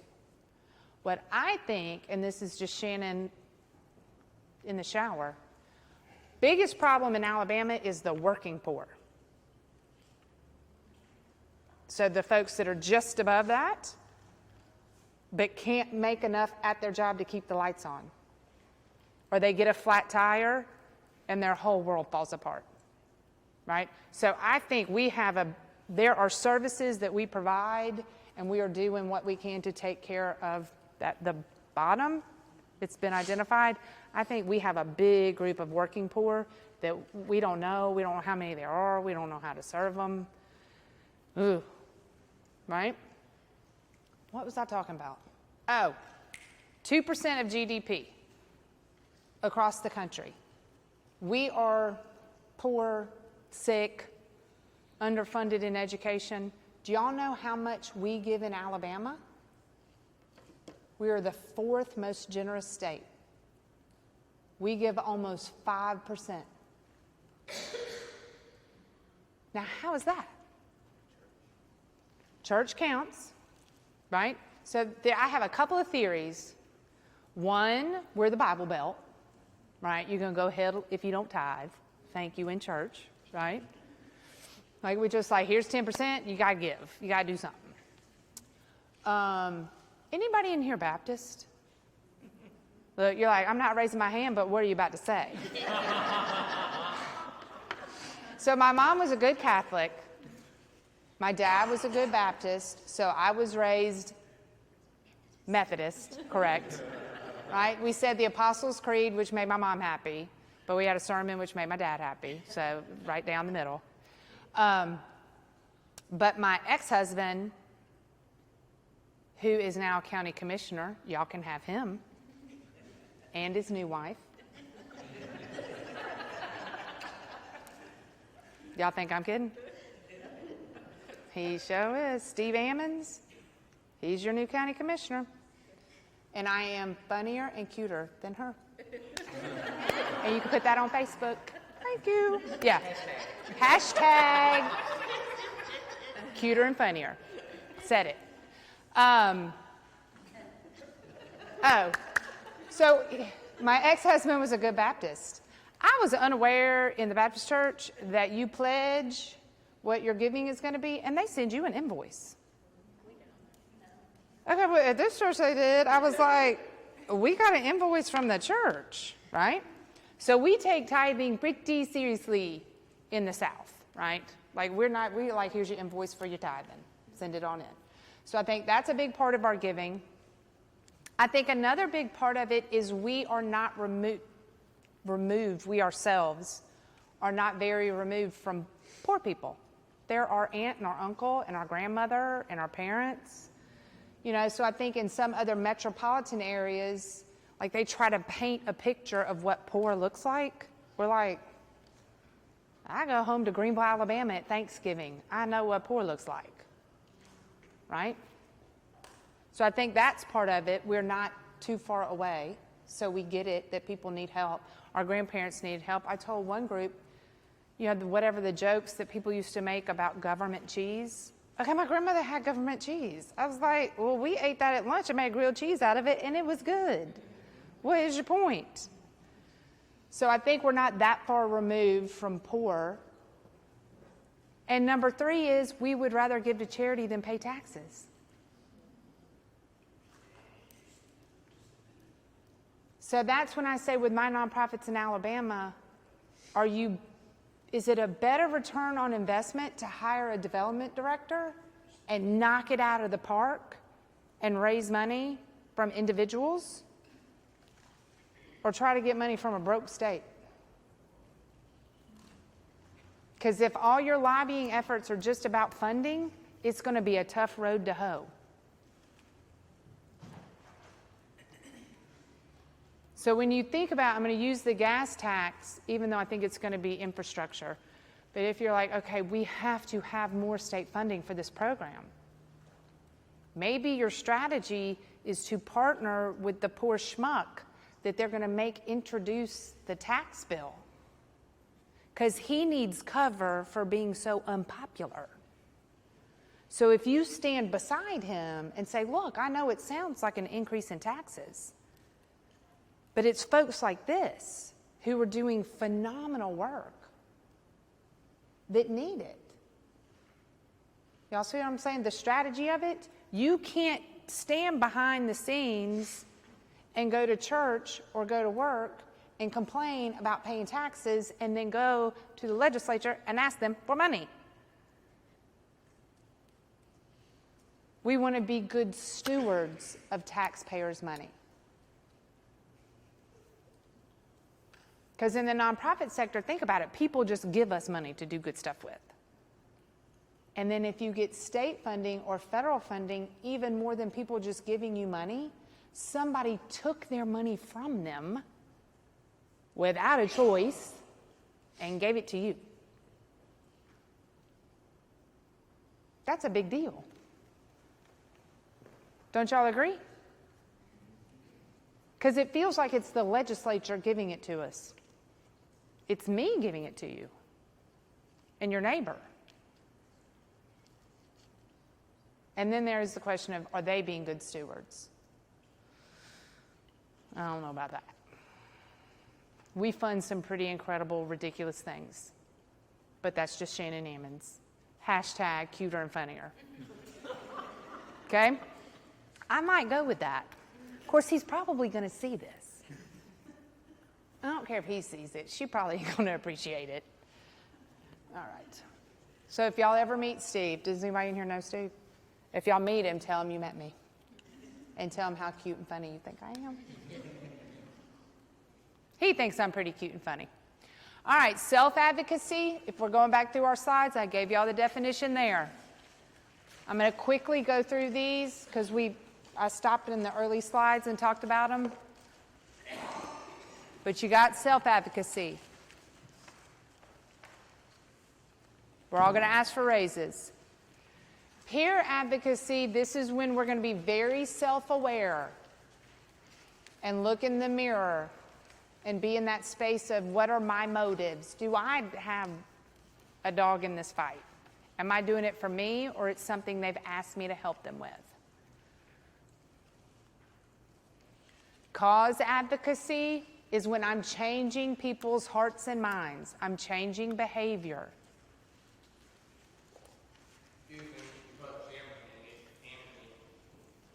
Championing, say that again? Championing, that is correct. That's exactly what you're doing. And you can participate in a cause, join forces, or you can create one and lead it and create that network.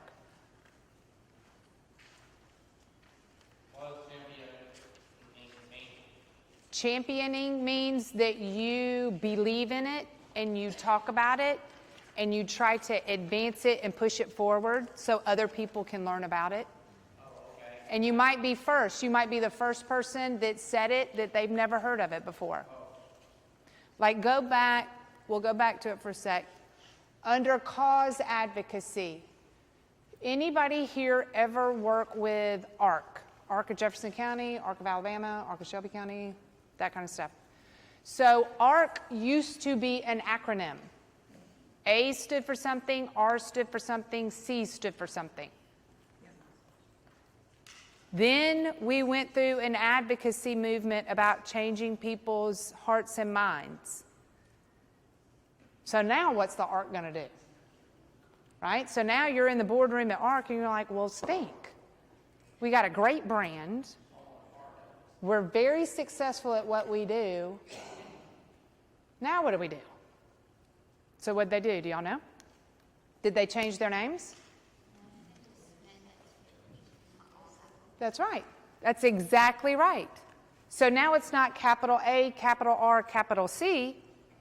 It's capital A, little r, little c. ARC. Now it's a noun, not an acronym. Because we don't use the R word anymore. And we don't have to vilify ARC of Jefferson County. Like, we don't have to, it's just like, you know what? We've come a long way, and now we know better. And we want you to know better too. That's it. It is not advancing our cause to use the R word anymore. What about the NAACP?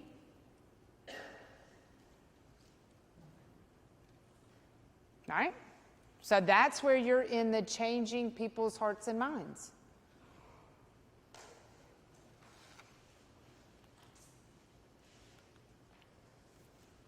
And then lobbying, right? So then we're in system. We got to know what we're asking for. And the big star on this is you give them the solution. If you can't figure out a solution, why do you think a legislator or an elected official is going to figure it out? Or your boss? Questions about that? Think about your goals. So that's where you think, all right, I think this is what we want to do. What is my goal from this movement? Ice Bucket Challenge, what's the goal? Is it education? Do I just want to bring awareness? Did anybody see the black and white commercials that the Porch Creek Indians have done? I think they're still running too. Anybody see that? You haven't seen it? I think it still plays, especially in the morning. I see it for some reason. Why can't I remember his name? From United Cerebral Palsy in Mobile. His director's name. Okay. We'll be right here waiting on you. Okay. His first name is Glenn. Thank you, Glenn. Yes, right. Did y'all see him in the commercial where he talks about the port? It's a black and white commercial, and they have all the community leaders, the mayor of Montgomery and Glenn, talking about what great community partners the Porch Creek Indians are. Have y'all seen that? Glenn, what's Glenn's last name? Harger. Carter? Harger. With an H, Yes. starts with an H. H. H-I-R-G-E-R. Harger.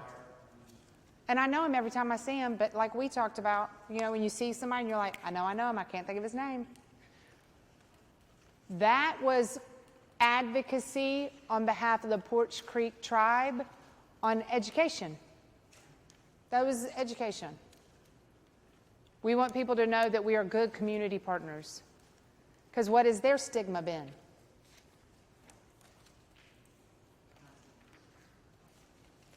Especially if you're Baptist, what's their stigma been?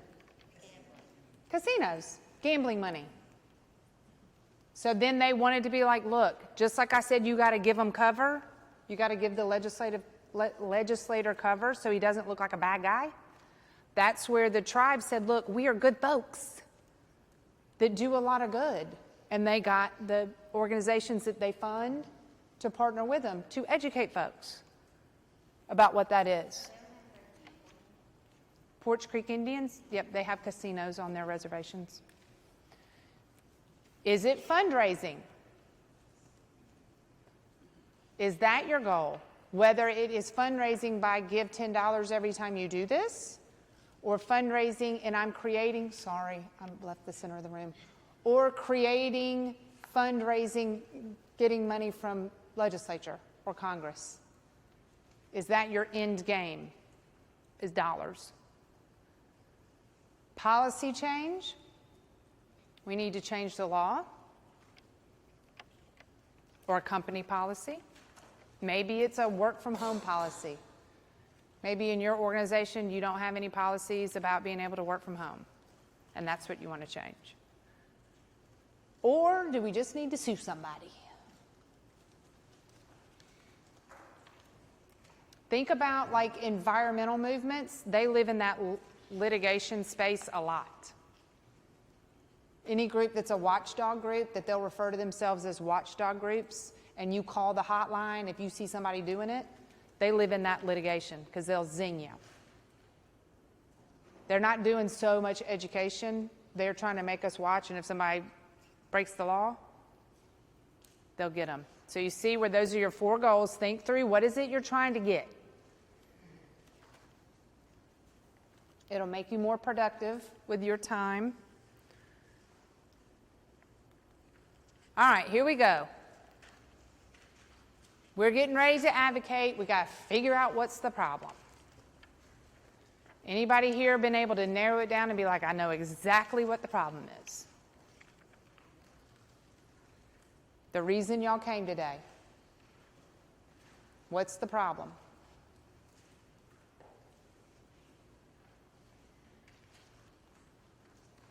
Then we've got to set the attainable goal. Go back to that one where it was the 4. Is the goal money? How much do you need? Where's it going to come from? Is it litigation? It's going to take a lawsuit for me to get them to quit polluting. Y'all know evidently Mobile Bay is a filthy bay. Were y'all aware of this? Have I just been living under a rock? I didn't realize Mobile Bay was a mess. Right? So maybe you're in that litigation space if it's waterways. What were my other ones? Fundraising, litigation, policy, and education. So what's the goal? Are you changing hearts and minds and educating? Determine who your audience is. Start small. Practice. See if it's working. Are you hitting your goals? Is your audience moms? Is your audience Rotarians? Is your audience politicians or influencers in the community? Y'all know there's a difference between power and influence, right? Power means I have the title. I am the representative. Influence is when some guy just walked in the room and everybody got quiet and started whispering. Y'all know those people? That's a good job for you to do when you go back to your office and you're like, I don't even know how to digest this. Step one, figure out who the influencers are in your community of work or your community where you live. Who's an influencer? Start with them. Because if they get behind you and support you, it'll go a whole lot quicker and smoother. Can y'all think of influencers in Birmingham?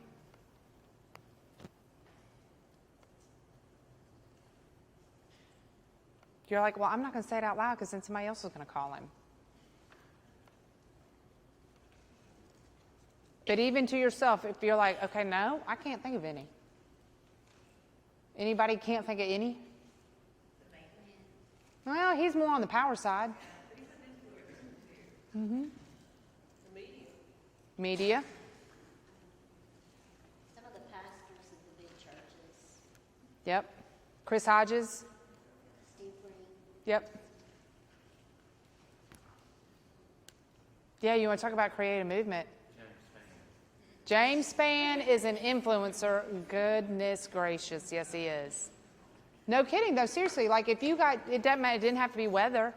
If James Spann started talking about something, everybody'd be like, he said it.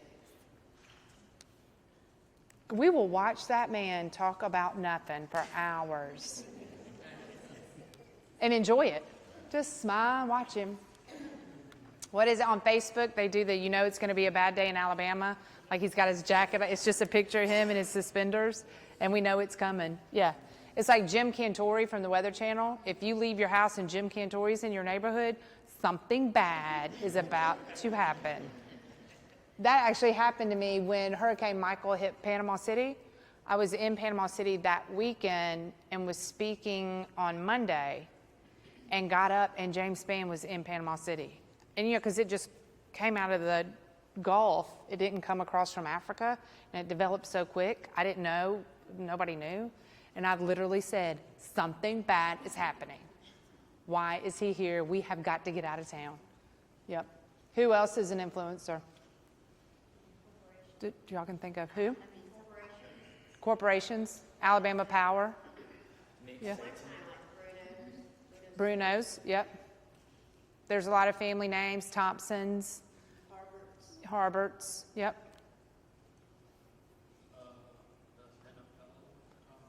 Absolutely an influencer.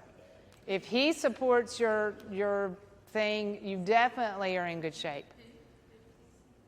Tom Brady. Yeah, NFL athletes, and especially in Alabama. Nick Saban. Oh yeah, War Eagle. I hear you, brother. War Eagle.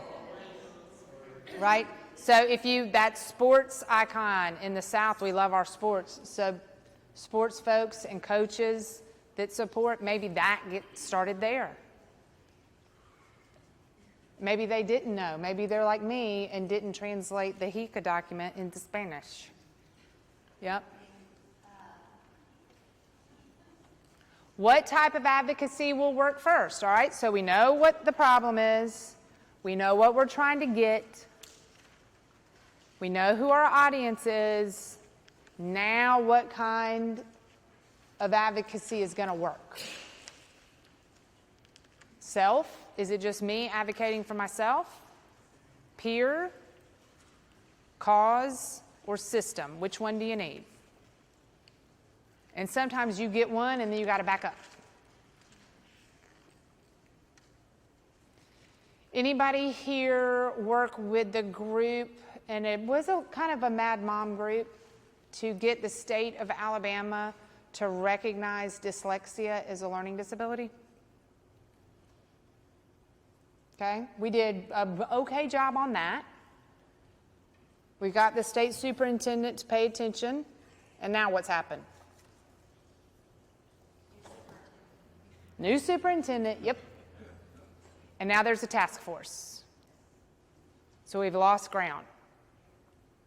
We got that system advocacy. We were like, we won.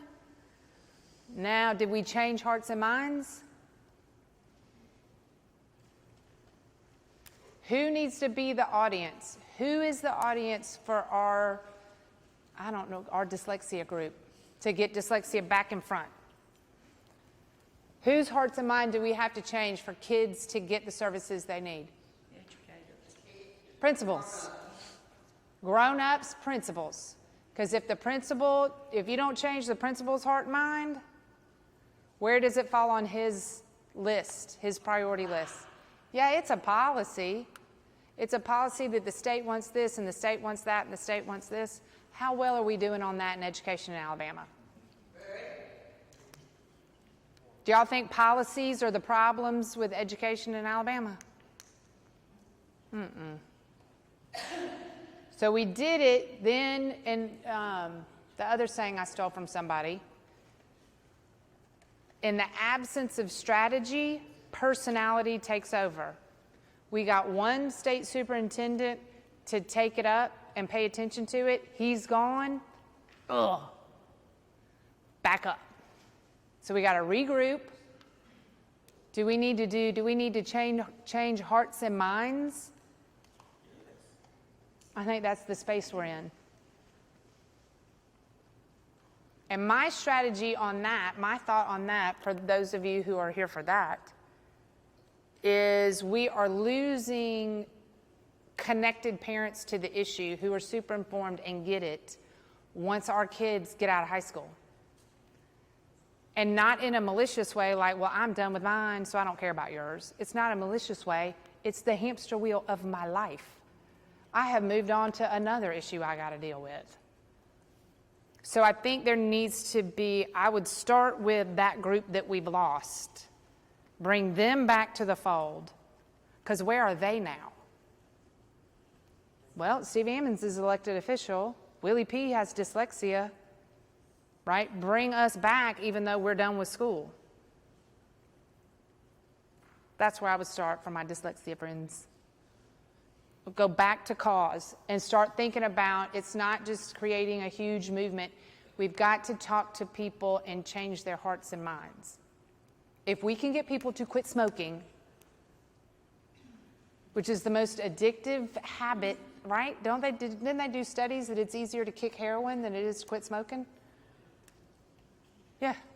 Okay, well, if we get people to quit doing that, we can get kids with dyslexia the services they need. Come on. Well, it doesn't stop when you leave high school either. Just No. with your helicopter moms, you Right. go to college or employment. And so that's where we went from. Then I shifted. I got out of that space with Will, now that he's a senior in high school, and moving back to teaching him to be a better self-advocate. So it went from a big cause, everybody, now I'm shifting back to teaching him how to do that. Like the services are there now in college or at work or whatever, but you have to seek them out and you have to step up and figure out how you can do this. So it kind of swings as a parent in that group. And counselors at school too. Doing more about teaching him to be a better self-advocate is more our goal now than, and I say that in a selfish way, than me changing a state policy. Like if I only have 2 hours to spend on it during the week, my focus has shifted over there to teaching him to be a better advocate. So once I do that, now y'all need to bring me back to the movement and let me join in that movement again. And him. Absolutely him, right? So now I was taught him, as a peer advocate, taught him how to be a self-advocate, and where is the space for all of us in the cause advocacy? Because the state issue, it's just, they don't want to create the policy and make the change because of money. It all comes down to that, so we got to figure out how to do it in a broke education system. Y'all know we have 2 budgets in Alabama, right? We have the Education Trust and the General Fund. Long story short, do y'all know why we have 2 budgets? Because the legislature did not trust themselves to fully fund education every year.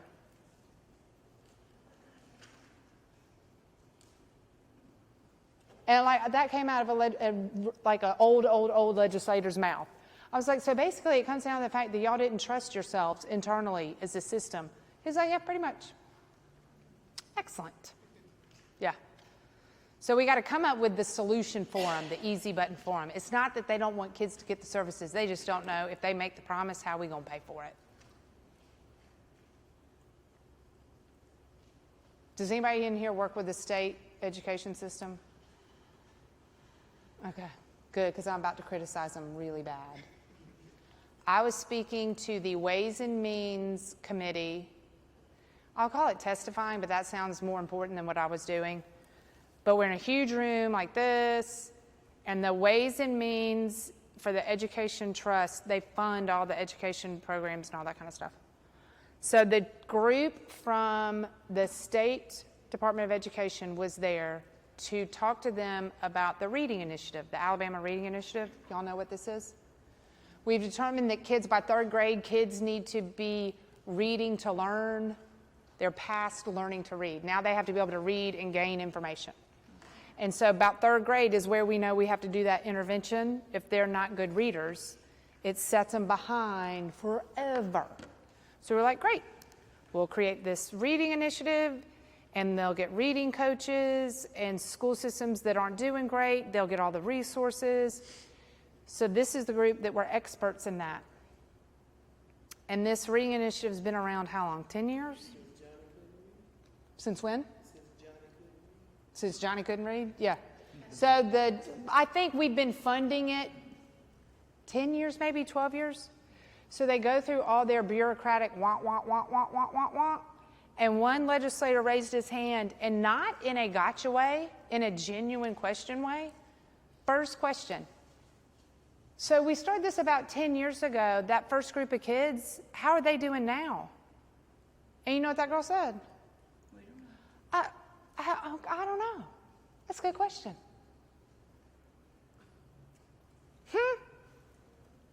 These are the people that are in charge. It never dawned on her to ask herself that question. Is it working? So what do? Get the money, run the program. Get the money, run the program. Get the money, run the program. Is the program working? Oh, I don't know. Hey, that's a good question. Oh, and I had to speak after them. So you know when the cartoon with like the devil and the angel on your shoulder? So I'm sitting in the audience just like y'all thinking about what I'm going to say to the legislators. And I was like, don't say a word. Oh, but I need to say something. Do not say a word. Because of course I just wanted to get up there and go, are you kidding me? And use even stronger words than that. So that's what we're up against. Is a state education department that it didn't even dawn on them to monitor the first set of kids that were going through this program to see, is it working long term?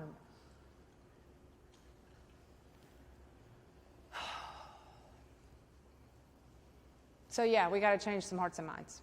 Whew, that was a bad soapbox. Sorry. All right, so what form? So if I am in the dyslexia group, I got to go back to hearts and minds.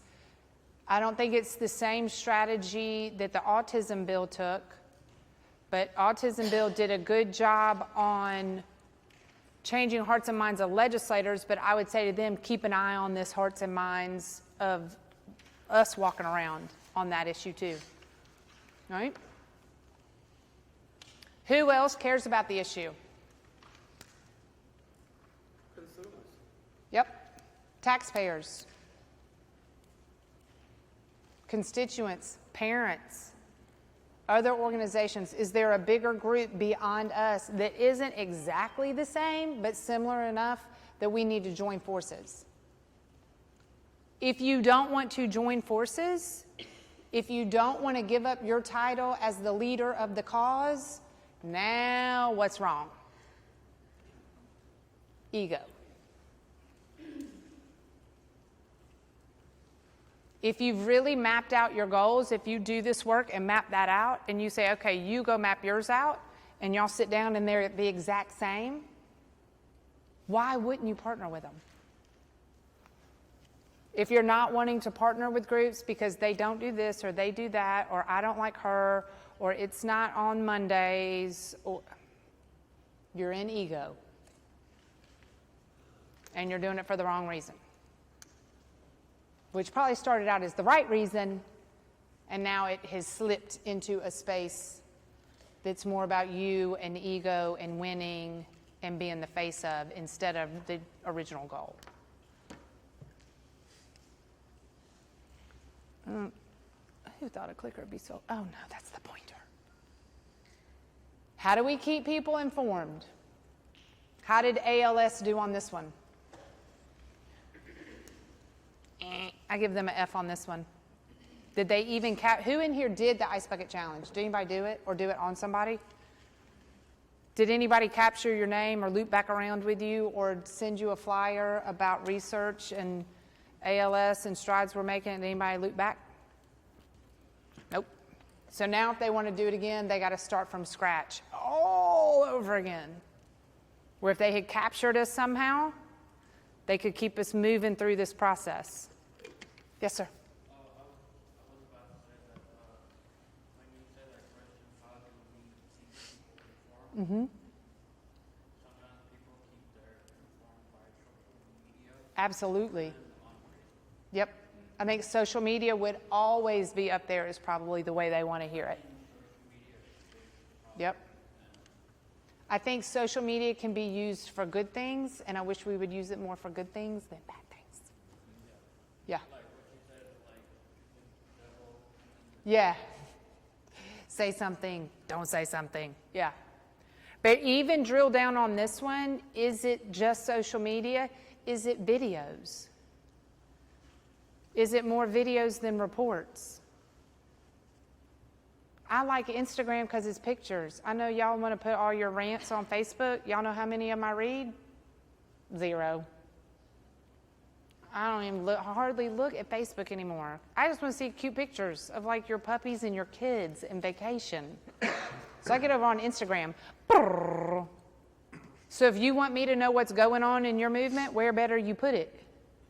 Instagram, and make it a picture with a sign. If you make me read it, I'm not going to read it. There's a group in Mobile, they send me a newsletter. It is 8 billion words. I don't ever read it, ever. But that's me. If I'm not in your audience, don't worry about it. Think about your audience. If your audience is people over 40, which social media would you put it on? Facebook. Twitter that's that influencer. The influencers are on Twitter. Like I get all my news, right? So al.com, I can see the headlines of everything going on, and then I pick which one I want to read, right? So if you're trying to inform influencers, Twitter. Kids, I don't know, Snapchat, something, I don't know. But the minute we find kids, if they figure out an adult's on there, they'll have another one. They leave quickly. Yeah. Sure, babe. When the question says that when you say how do we keep people informed, right? You know, mostly people like on news and stuff like that. On the news? Yeah. They keep people on Facebook and informed. Yep. Yep, we have lots of outlets now for information that it's on digital platforms. Yep. If you want to reach a group over 65 or 70, what do you have to do?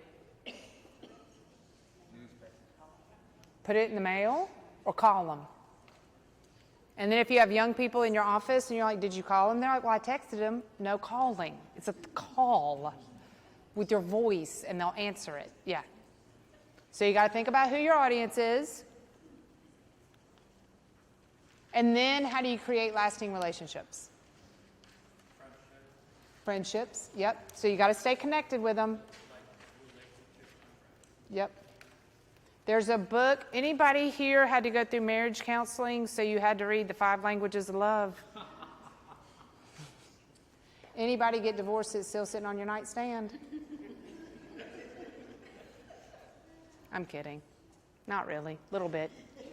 All right, so Gary Chapman wrote the book, and the idea is if you were in relation with someone, you give a hang about them, and things are not going well, you feel like you're constantly missing each other. His theory is you have different love language. I'm expressing love to you and trying to show you I care about you, but you're not feeling it because it's a different language. And I bring that up because it helps in this space. You have to have connections and build relationships with people. That's all we've got in this sector. If you want to change someone's heart and mind, you have to build relationships. So the 5 languages of love is a great place to start. Because you have to get off the hamster wheel. Because what's the one thing you need to build a relationship? But you need this first before you do any of that. Time. And what's the one thing we swear we don't have any of? Time. But here's my thought, guys. I think we have more time than our parents did. We are just filling it up with crap.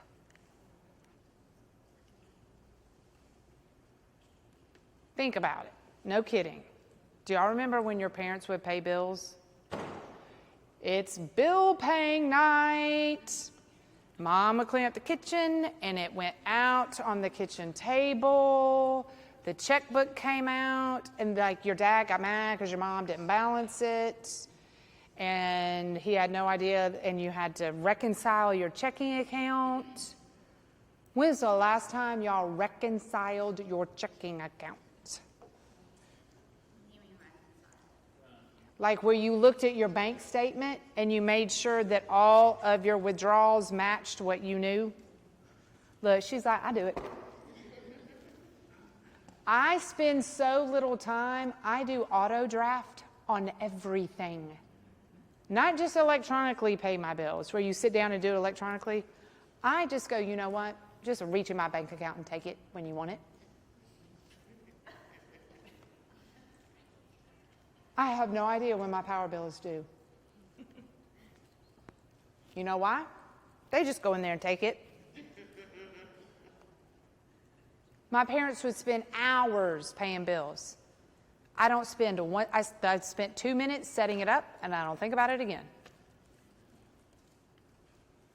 Right? So that should free up more time. Our parents used to have to do all that and put stamps on it and take it to the post office. Y'all know millennials don't even check their mail?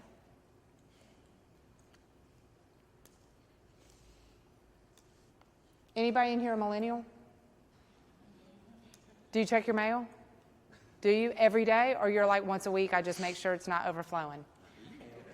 You do it every day? Do you do it every day? There you go. I am not a millennial, but I have moved so far into digital and electronic whatever that I can go 2 or 3 days and not check the mail. I'm like, if something's in there, it's a wedding invitation or a baby shower or something, like it's nothing important. All my important stuff comes to me digitally, so I don't stress about it. If somebody was like, you didn't check the mail today? I'm like, well, there's nothing in there. So that's why I'm like, do we really have less time? Or do we have more time, but we commit to more and fill our days up with stuff that may or may not be super important? Yeah. Do y'all love your telephones? Anybody in here have a little addiction to their telephone that they would like to go ahead and confess? Yeah. The first step, anybody in here ever gone through a 12-step program? The first step is you got to surrender. You got to admit it, own it, right? What's up? Do we have less time or more time? Do you think we have less or more? Well, when you said that, I thought it that like most people, when they use less time and more time, I think that less time is that like you use values Yep. I think the imbalance we have is we have skewed what's important. So it's not less time or more time. Odd things have moved up our list of import. So that's, because if it's important to you, you will find time to do it. That's just all there is to it. So when somebody says, oh, Shannon, I just didn't have time to get to you. You know what that means? I'm not on their list of important. So how are you going to get up the list if somebody's important? Build a relationship with them. When your mom calls you, you take it. If you can't take it that minute, you call her right back. Because she's your mother, right? All right, now I'm going to quickly go through storytelling, but this is, y'all are going to do most of this on your own, and then we're going to talk about the legislative process. Dun, dun, dun. Any questions on that little roadmap on how you do it? Is that helpful? Those, 6 slides? So it puts you through what is my real goal, what's the end game, who's my audience, and then we got to figure out the whole loop back with them. So you've got to collect their information somehow and stay connected. So you feel like the dyslexia, they got to walk, they got to intervene, go back. Yep, because what it was, they got a policy change with the education department, where the education department said, okay, we'll recognize dyslexia as a learning disability. But then we got a new superintendent, and he said, let's look at it again. And because principals and superintendents weren't super on board with it, they've let it go too. So it just kind of slipped away. Now they have to go back and figure out what's Yep. Yep. So now they got to go back and figure it out. And I think that Shannon thinks that they should go back to changing people's hearts and minds and not worry too much with the policy right now, because it will follow. Earlier when you had said something about the demographics, ages 65 to 70, in order to communicate with them, you have to do basically directly. Yep. Calls, letters, whatever. Where is it? Is there a list of that? There is, and it's about communicating with generations. Okay. And I think I've got some, but you can Google it. There are a lot of consultants that do that generational communication stuff. So it's out there. And tips on how to fundraise with different generations and all that kind of jazz.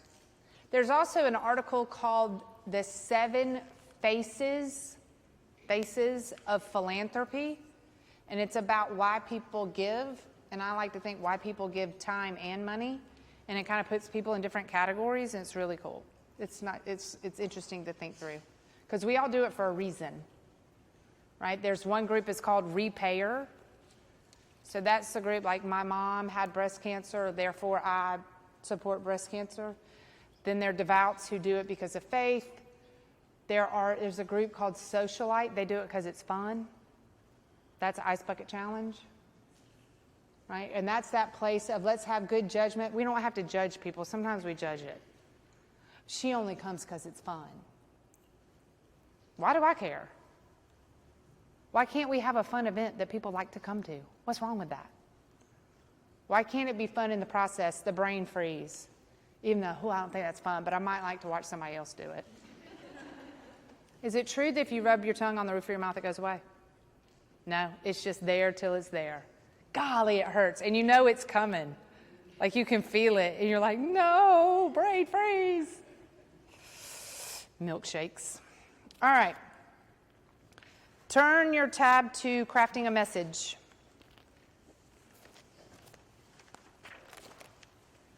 If you guys are going to have any kind of audience, whether it is your neighbor, a legislator, Rotary, this type of thing, doesn't matter.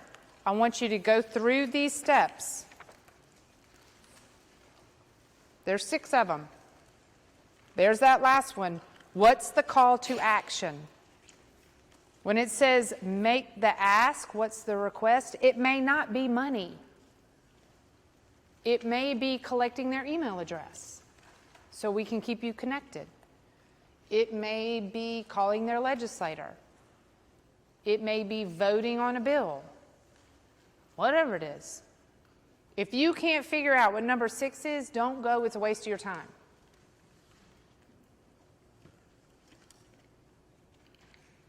If you go speak to Rotary and there's no action at the bottom, how long do you think they're going to think about you?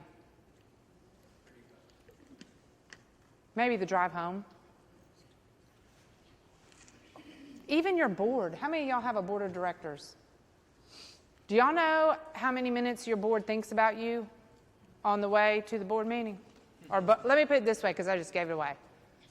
How long your board members start thinking about you in preparation of the board meeting? However long it takes them to drive there, right? Because they're on their hamster wheel of life.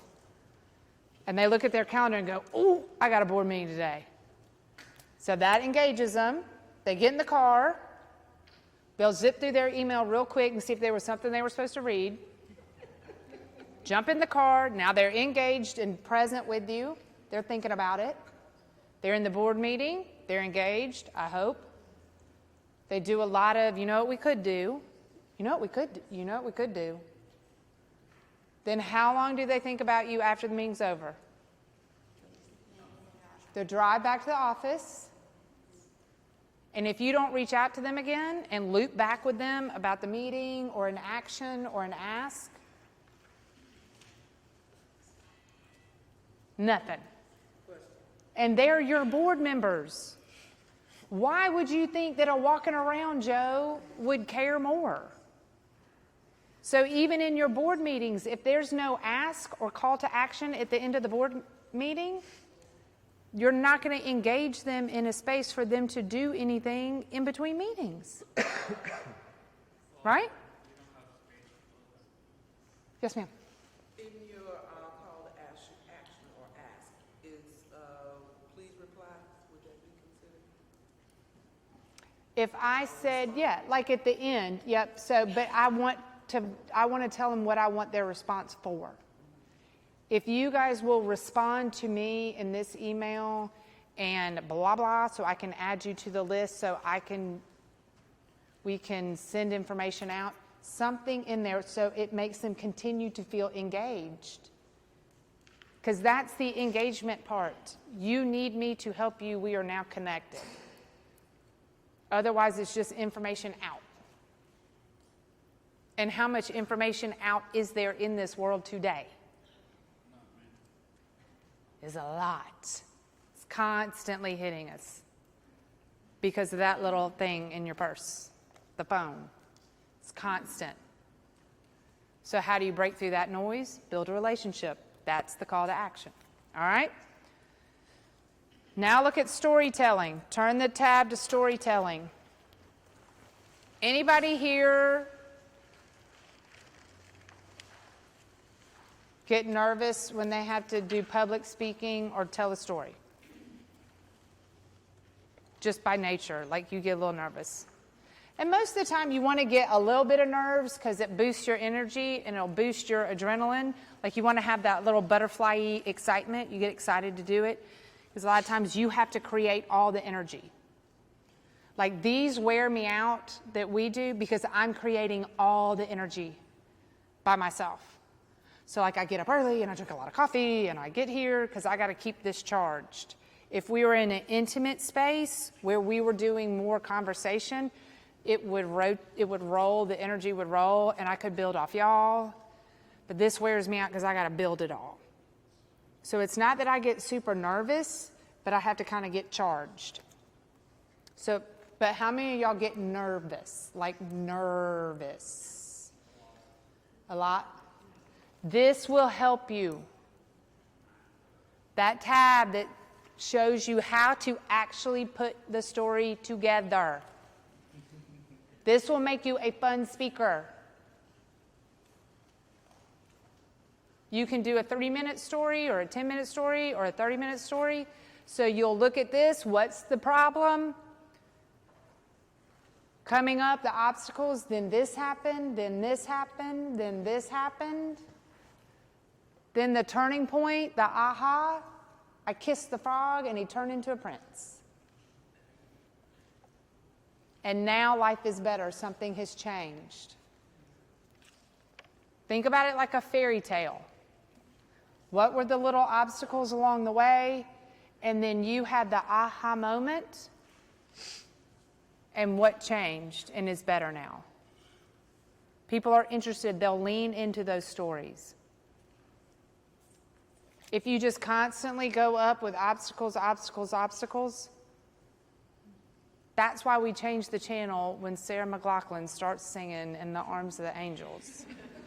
We cannot take it anymore. Like, one sad picture, two sad pictures, I'm picking up the clicker. I got to go. I can't do this. Okay? So if you are not, this is where you have to be self-aware. Practice this. If you don't get the response you thought you would get, back up. Was it too much? Were your obstacles too much? Were your obstacles unrelatable? Y'all know why we like fairy tales? Because we see ourselves. Make sure the obstacles are relatable. Be vulnerable. Like, don't share all your business. Y'all know what I mean? Y'all know people who overshare. That's when you're like, that makes me uncomfortable too. Like, I don't need to know all of it. But maybe some of the obstacles that you found in your way. And then you got to 5th grade and met Mrs. McCormick, and everything changed, right? Everybody has that space that you were like, I this and then that, and I felt ugly, and I felt this, and I felt that, and then my mom signed me up for ballet, and my whole life changed. We all have that space, and you have that story. So this teaches you how to do it. More homework for the hot tub and wine. She's good. Right? All right, now the legislative process. There's my contact stuff because I didn't do a slide for legislative process. We have a few minutes to go through this. I'm going to kind of quickly tell you what's in here, and we'll talk about it just for a minute, but it's here. You can go, the legislature, the Alabama legislature has their website, and it's pretty user-friendly. So you can go in and click around, look at leadership. You can, I was covering my mic up, sorry. You can put in your zip code and see who your legislators are. They've now done committee assignments, so you can see what committees they're serving on. What is the legislature? All right, so here it is. Look at your tab, and I broke it all out for you. So the Alabama legislature is made up of 2 chambers. Is your House of Representatives and Senators. Okay, so I gave that to you and how many there are. The 4-year cycle is called a quadrennium. Now here's the trick on the quadrennium and I told you I'm a rocket scientist, and I still haven't figured this part out. Depending on what year of the quadrennium we're in is when the legislative session starts. Sometimes they start in January, sometimes they start in March, sometimes they start in February. I don't know. This year they start late in March. So that's the first thing when you're like, I think that we've done our plan, and I think we need to do some legislative advocacy. There's some law that like we got to get down there. First thing you do is figure out where we are in the quadrennium and figure out when the session starts. Because if you're like this year, let's say this is the first year you do it, you're like, okay, it starts in March. The next one might start in January, and they're done before you ever even think about, I need to get there. So make sure you know where we are in quadrennium. Now look. So quadrennium is like, we elect the governor for 4 years. So those 4 years, that cycle is called the quadrennium. So depending on what year, if we're in the first year of quadrennium or the second, kind of where they are in their term, that dictates when the whole process starts. So it really is just what year of that 4-year cycle is the best way to explain it. It's very confusing. Read down, come down your list. Do you see the bold print that says the main work of the legislature is passing laws? Now read that next sentence. Around 3,000 bills and resolutions come before them every session. So if you don't go with a good plan and a solution and an easy button to do for them, do y'all think they have time to figure it out for you? Mm-mm. They have 30 working days. Then they're in between days, they do committee stuff and whatever, but the session is, they are in session 30 days to take up 3,000 bills and resolutions. Did y'all realize it was that many? I know. Do y'all want to read 3,000 things? Ugh. Like if your boss came to you and said, all right, in the next 30 days, I'm going to give you 3,000 things to read. In 30 days. So do you see where you need to do lots of this work for them? Make it easy. Make it easy to move to the top of the list. I know exactly what you want. You told me, because the first thing they're going to say to you is, what do you want me to do? Most of the time, they don't even write the bill. You guys write it and bring it to them. Because they don't have time to write all of them. Look at the bold type right under that. Y'all are going to have to read all the way through this. I'm going to hit the high spots. Bills have to go through 3 readings and then get passed, then go to the other chamber, have 3 readings, and get passed. So if it starts in the Senate, they'll do a first read. They'll usually just read the title of your bill. Then it gets sent to a committee. That's where they look at it. So you get it read, now you got to follow it to the committee. What committee is it going to get assigned to? You got to get to those committee meetings. Because then the chair of that committee has to kick it back out of the committee, meaning we've read it, we like it, we think it has merit, and we want the full chamber to consider it. So it starts in the chamber, goes to committee, they kick it back out of committee because you've shown up and you're the expert and answer questions. Then the peers went, well, somebody looked at it in committee, so it must have some merit. Then it does a second read, then a third read, and a vote. Then it goes to the other side, to the representatives, and has to go through the same thing. If they change one little piece of it, like, well, we can't say all, we'll say limited number. You got to start over.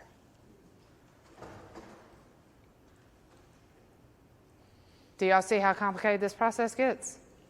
Now, if you have a bill that they feel like is probably a good bill because it's a nonprofit that wants something, and I don't want to be the bad guy to tell them no, what do you think they do? What is their strategy for not looking like a bad guy and voting no? Never letting it come to a vote. So in the whether it's the Senate or the representative side, if I don't want it to come for a vote because I don't want to look like a bad guy, because we're a broke state, but I don't want to make the autism moms really mad, do a first read, kick it to committee, and we only have 30 days. So it sits in committee and just dies in committee. Then they can go, well, I mean, we did the first read, just got stuck in committee. Happens all the time. Because your legislator don't want to say no to you. If you say, will you support this bill? They're like, yeah.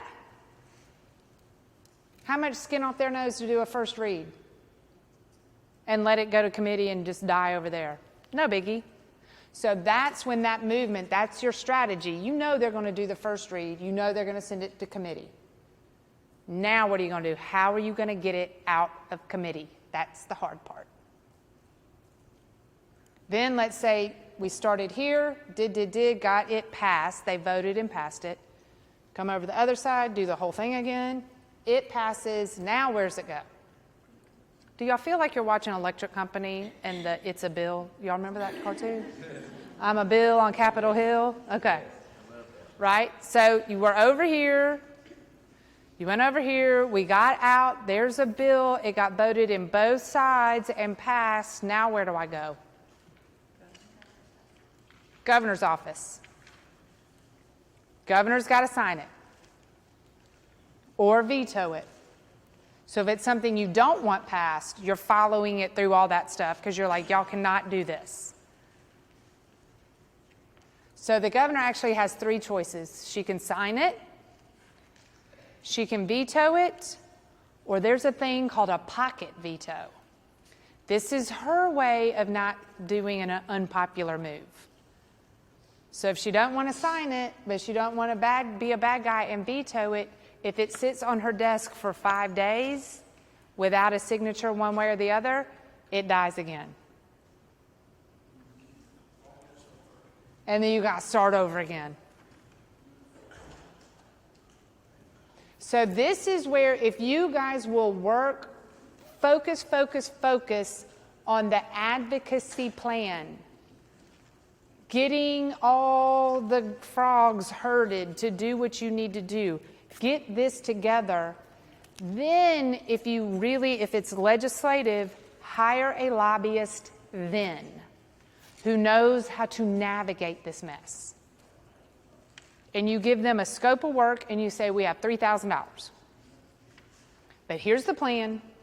Here's the people. We have the network. Then they shepherd that thing through and we'll give you the trigger when he's like, all right, we've got it to committee. Now get your group together.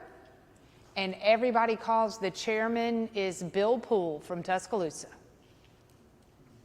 On Thursday, I want everybody in your network to email him and call him twice in one day.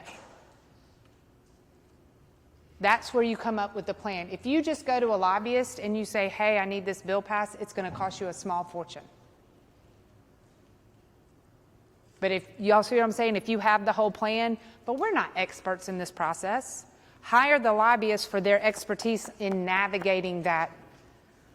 Good gravy. Because then once it starts, trying to track it, because then they'll run out of time, they'll do all this weird jockeying stuff, and they'll get lost in the shuffle. So you just telling us to call No. I'm saying if you were, I was using it as an example. If you were trying to get a bill passed, that would be one way to do it. I was just using an example. There's a legislator in Tuscaloosa who's a friend of mine, so I just used his name. Yeah. So questions about that? It's all in here. I know, it's a little daunting, but they want it that way. They like it that way. So do you see how impressive it is that the autism bill got passed last year? That was pretty impressive. They did a good job. But they had a plan. All right. Y'all have 3 minutes. Questions, thoughts? Was this helpful? Is this helpful? Yes? Yeah.